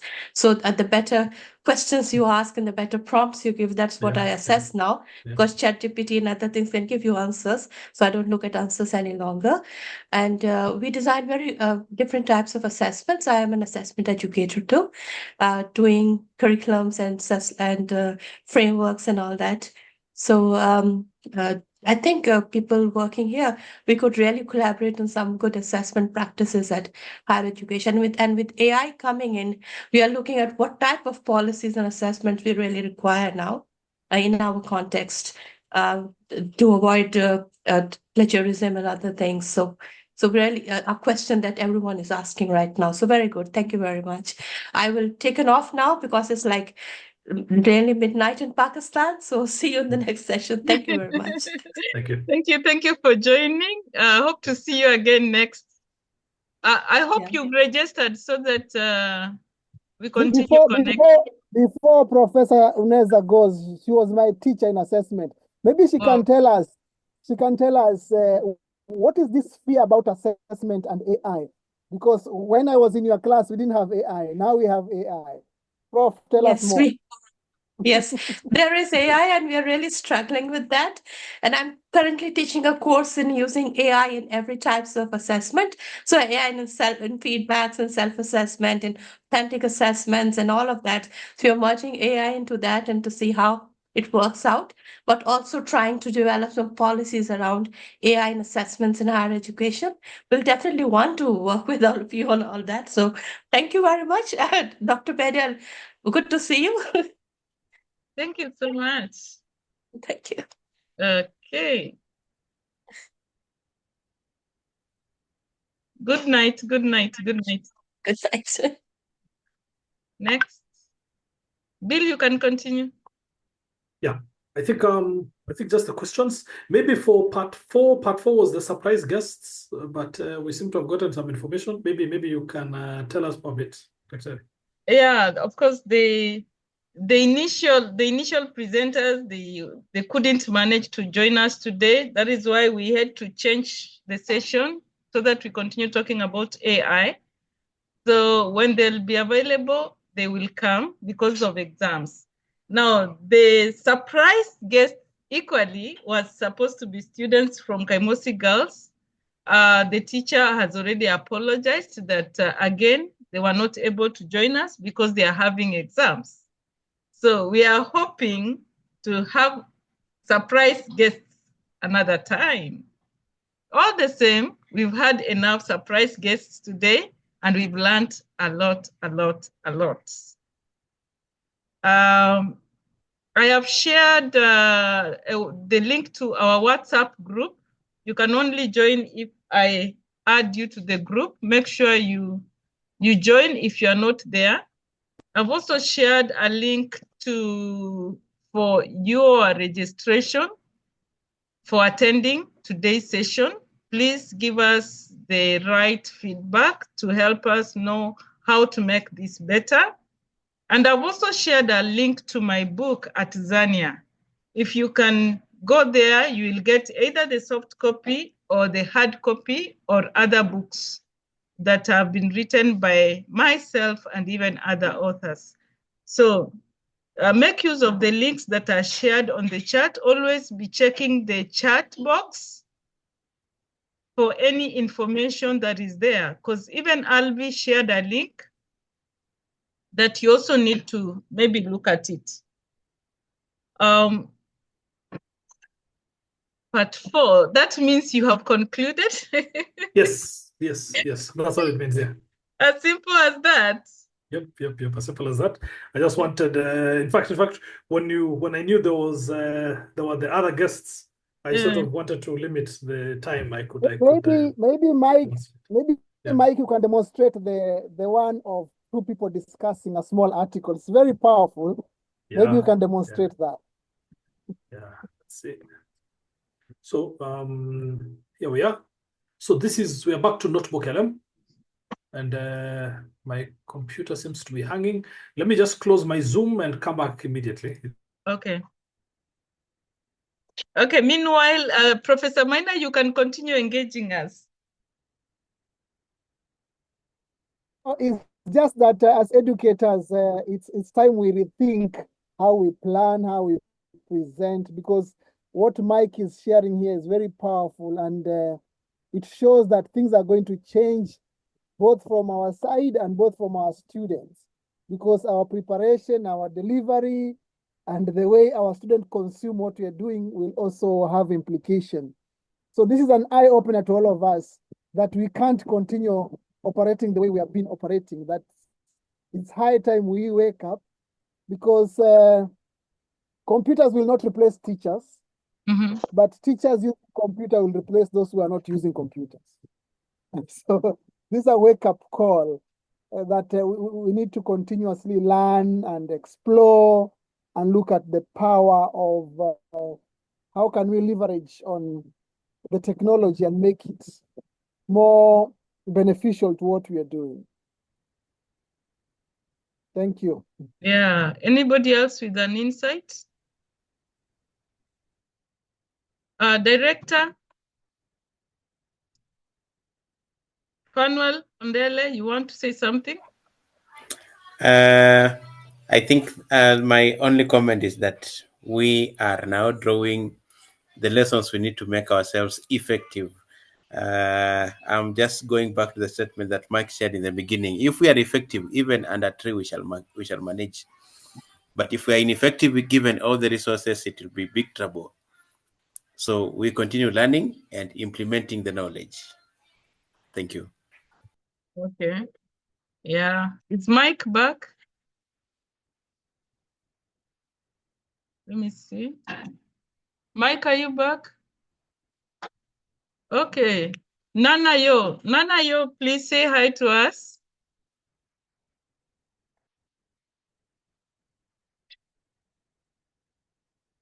Ruth, your hand is up. Ruth, are you from Nigeria? Please unmute yourself and talk to us. Hello, good evening. Good evening. It's a pleasure to be here. It's my first time, and I'm really enjoying. My name is Ruth from Kenya, actually. And I was always assuming that there is nothing to do with AI and education. Maybe I was a bit ignorant, but attending to this session was eye-opening, and I hope to attend all other future such meetings. Thank you so much. Thank you. Mike, you're back. You can unmute yourself. Yeah, for some reason I was locked out, but happy to be back now. Maybe make me co-host so that I quickly Yeah, do sure. that. I'll make you co-host. Sure. Sure, to that effect, you are going to be co-host. Thank you. Okay. So I think Professor has requested we demonstrate a certain feature of Notebook LM, whereby it can generate a discussion. And it can generate a discussion based on the documents. And so if you can see my screen, can see my screen. It's visible on your end, right? Yes, we can see. Yeah. So Yes, there's this part here. There's this part here called audio overview here, and it can generate a deep dive conversation, and I can customize it. Now, this is a new thing. Customize wasn't there. It could just generate. But let me customize it and say, give me a 2-minute conversation that summarizes the KIPSEA report 2023. It can be of anything else. Huh? And then I say focus on the key highlights, and use some examples. Let's see what it can do. So this may take a few minutes to generate. Okay, so we can demonstrate something else, but basically it can generate quite literally an audio conversation between two people. The reason I've told it to take 2 minutes is I hope it will take a short time to generate the conversation. But Notebook LM is incredibly powerful when it comes to these things. Among the sources you can add as it generates, you can add a YouTube video. It can watch entire YouTube videos. Like last week's video with the AI presenter, I wasn't able to watch it, but this thing watched it for me and summarized everything for me. I just watched the first part, then I didn't have time anymore. I just said, okay, watch the rest and tell me what happened. Yeah, so so I was only able to watch the first part. I just watched the first introductory parts, and then out of time I was like, okay, watch it for me. So it can do that. It can read for you links to websites. You can connect it directly to your Google Docs. So especially if you save your folders in your computer, you can connect them with Google and you can upload. Now, believe it or not, I'm noticing this for the first time with you. Can you see source limit? Yeah, source limit. I'm noticing it for the first time with you that it is up to 300. I told you they made an update on 5th February. So this is brand new. Initially, the source is 50 documents. Wow, this is amazing. This is a new one. It used to be 50. Yeah. It used to be 50. So this is new. Yeah. However, maybe Dr. you can check on your end, because I think it might be a version also, because if I look at the Gemini version I use, just a minute, you see this, there's Gemini Advanced, you can see here, Gemini Advanced, and then there's Gemini 2.0 and all that. So maybe it's this I'm using. I'm not sure, but this is a new development, completely new, as far as the number of things. So imagine you can upload, I don't know, the equivalent of an entire library, basically, like in terms of the number of words that it can take, it can do quite a lot. So for whatever topic you're researching, whatever thing you're doing, it can totally cut your time when it comes to studying. Even somebody just studying. This was used, I introduced this to somebody last year who was doing their master's in South Africa. And this tool was incredible as far as what it could do for them in terms of helping them with their research. And they were able to generate very nice, authentic research during the data analysis phase. This was incredible, whereby you don't necessarily need to rely too much on one analyst who might give you a biased perspective, especially those people afraid of analyzing their own data. So this really helped, honestly. Yeah, it's still generating the conversation. So maybe we can just keep waiting as we do other things, as we do other conversations, so that we can, if it comes before we end, we play it. If it doesn't, we'll just end that way.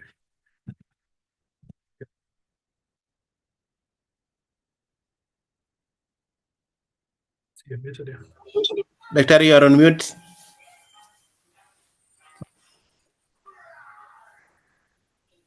Sorry, it's here. I'm saying we can still continue engaging friends. Because it's just our platform. This is the platform we have to converse, to learn from each other. Remember, the facilitator is just facilitating learning. In the process of facilitating learning, even the facilitator learns. That is why we are moving away from teaching, yeah?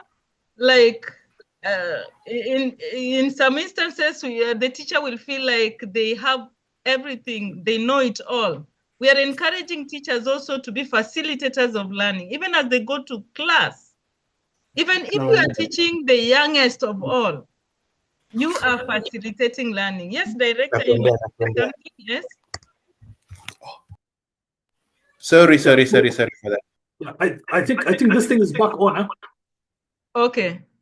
So can I attempt to demonstrate it? Yes, please. Okay. So now, first of all, we are seeing something for the first time together. I've never seen this part where I can join the conversation. So I have switched to my speakers here. I hope it can play and you can hear it. So let's wait for it to load. Okay, it's having trouble. Just give me a minute. So let me play. Welcome to our deep dive into the 2023 Kenyan Primary School Education Assessment Report, or KPSEA as it's known. It's really fascinating, this report. It's a real treasure trove of information about how Kenyan students are learning. And we're going way beyond. Are you able to hear? Yeah. Okay, so yeah, it's not loud enough. We wish I had louder speakers here. It's very loud. It's very loud.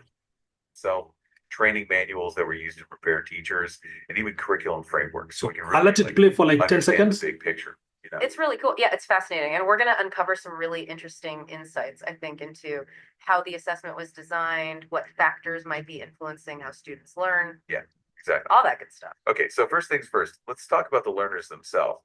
Over 1.28 million students. Oh, hey, welcome. What's up? Hi. I just want to interrupt this conversation.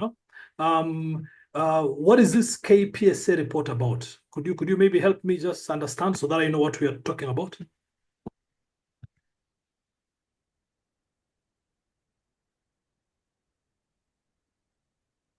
Hi there. I'm glad you chimed in. Yeah, totally. It's great to hear from you. It sounds like you're looking for some specific help regarding the KPSEA report. It's definitely a big document, so it can feel overwhelming at first. Oh, yeah. Go on. So, yeah, I mean, what does KPSEA stand for?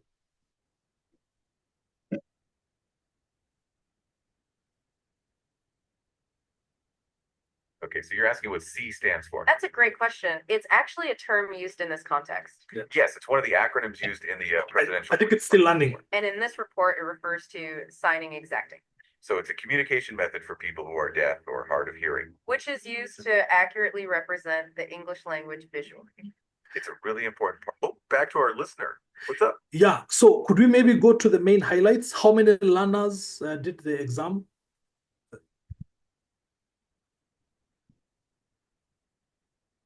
Yeah, sure thing. It sounds like you're ready to dive right in.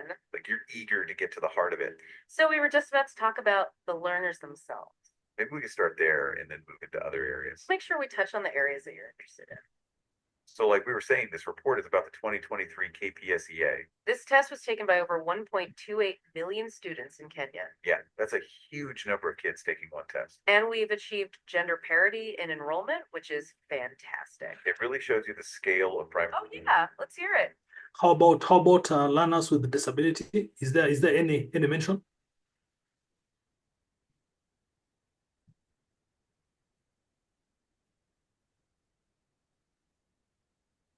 Absolutely. That's a really important question. Yeah, it's vital that we talk about learners with disabilities. The report does include specific data on learners with disabilities, and we can definitely delve into that. It's something that is considered throughout the entire educational process, not just as an afterthought. In fact, they have a whole section on differentiated assessments. Which means they adapt teaching to meet different needs. So let's take a look at the numbers and the types of support in place. And as we go through, let us know what stands out to you or if you have questions. Okay, so as we mentioned before, the KPSEA report included over 1.28 million students. And of that, a little over 3,200 of them were learners with disabilities. The majority of those learners had physical disabilities, making up about 45% of the group. Followed by learners with hearing impairments, making up around 29%. Then learners with low. I think you're getting the point, huh? that it is AI is not always right. So you have to Yeah. verify every detail you're being given by AI. Yeah, It is impressive, you know, because it is so impressive. Somebody might think that that is the truth. You just have to go back and verify. That is what I know about AI. Yeah, yeah. It just makes your work easier, makes you want to learn, want to go there and see. Don't just take it like what they've given, that is it. You have to confirm. Yeah. But this thing is on beta mode, so it's really new. I'm even trying it for the first time with you here. Wow. I think it's one of the updates that came out 4 days ago. You have the latest. You have the latest because I don't have that. You don't have it. So then it must be this Gemini Advanced. This maybe you're using Gemini 2.0, maybe. Sure. Yeah. You So I have think the- I'm using this.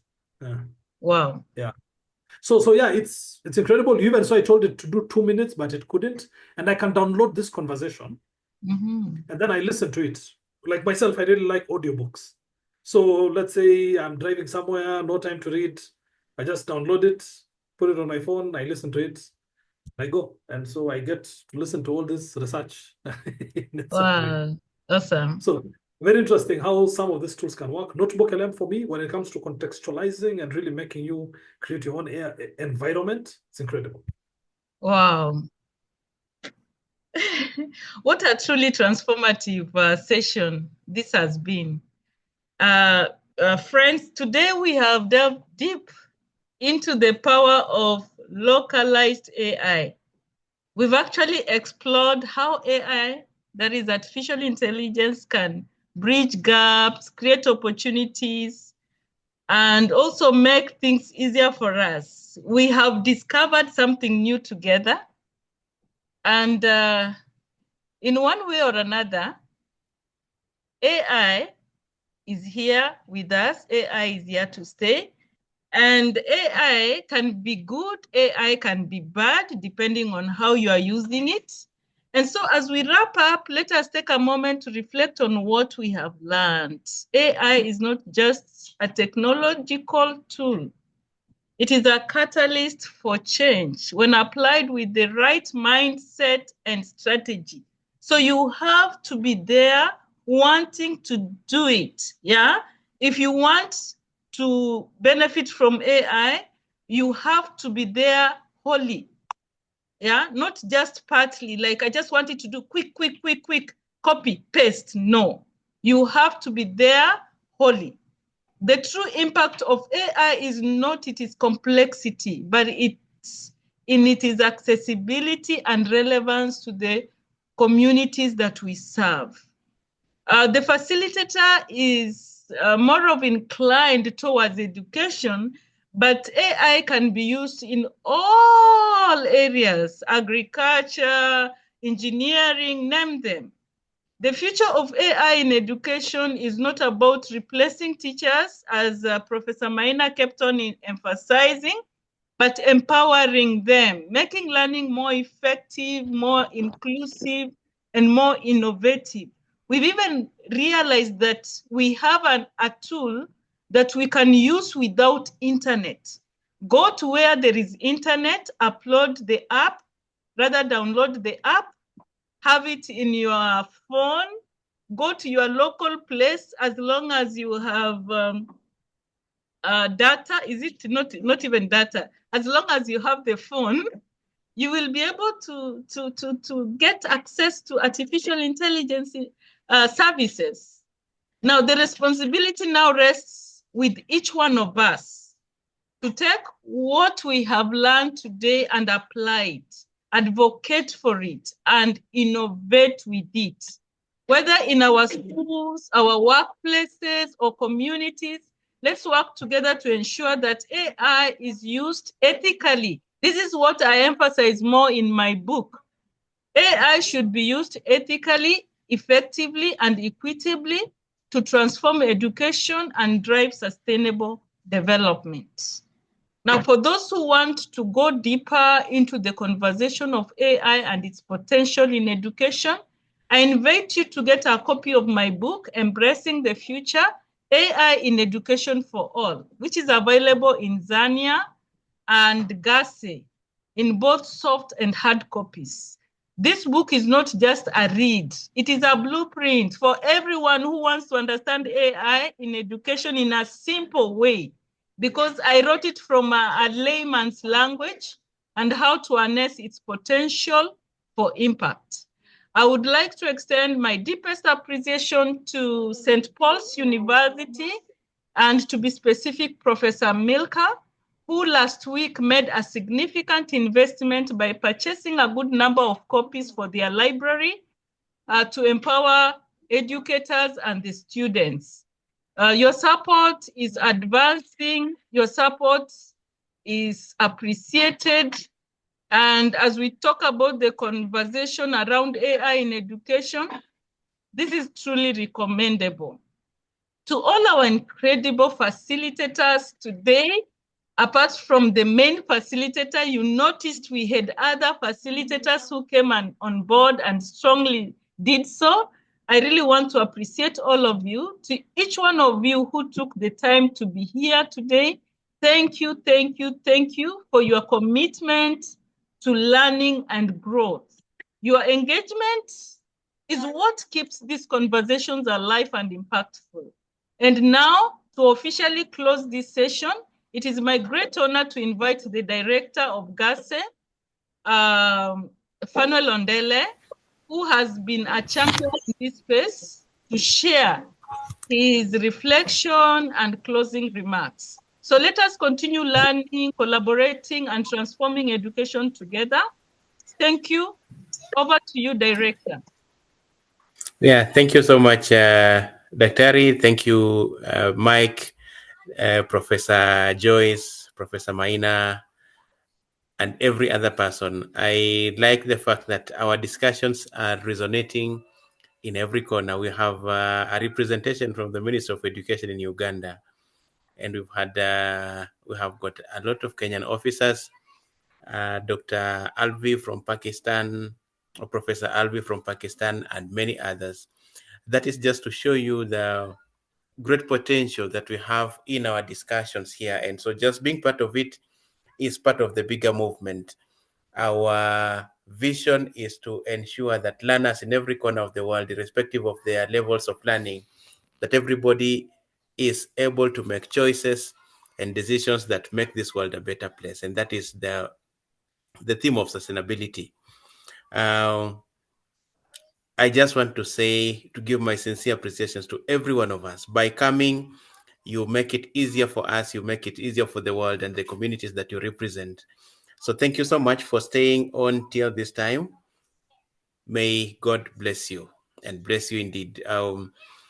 Time fails us. Probably let's just postpone the great announcement that we are likely to have in the next sessions, so that we will be very fresh to get all that. So thank you so much for coming.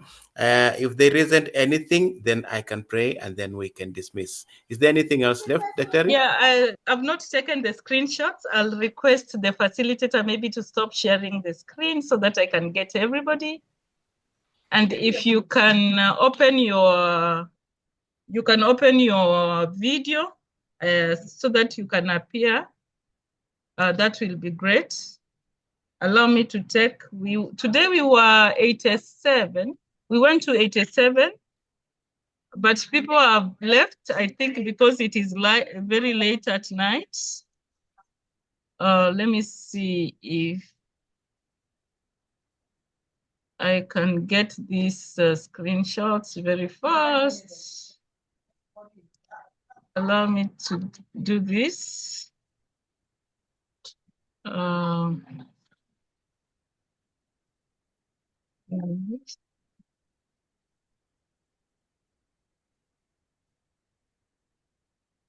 From here.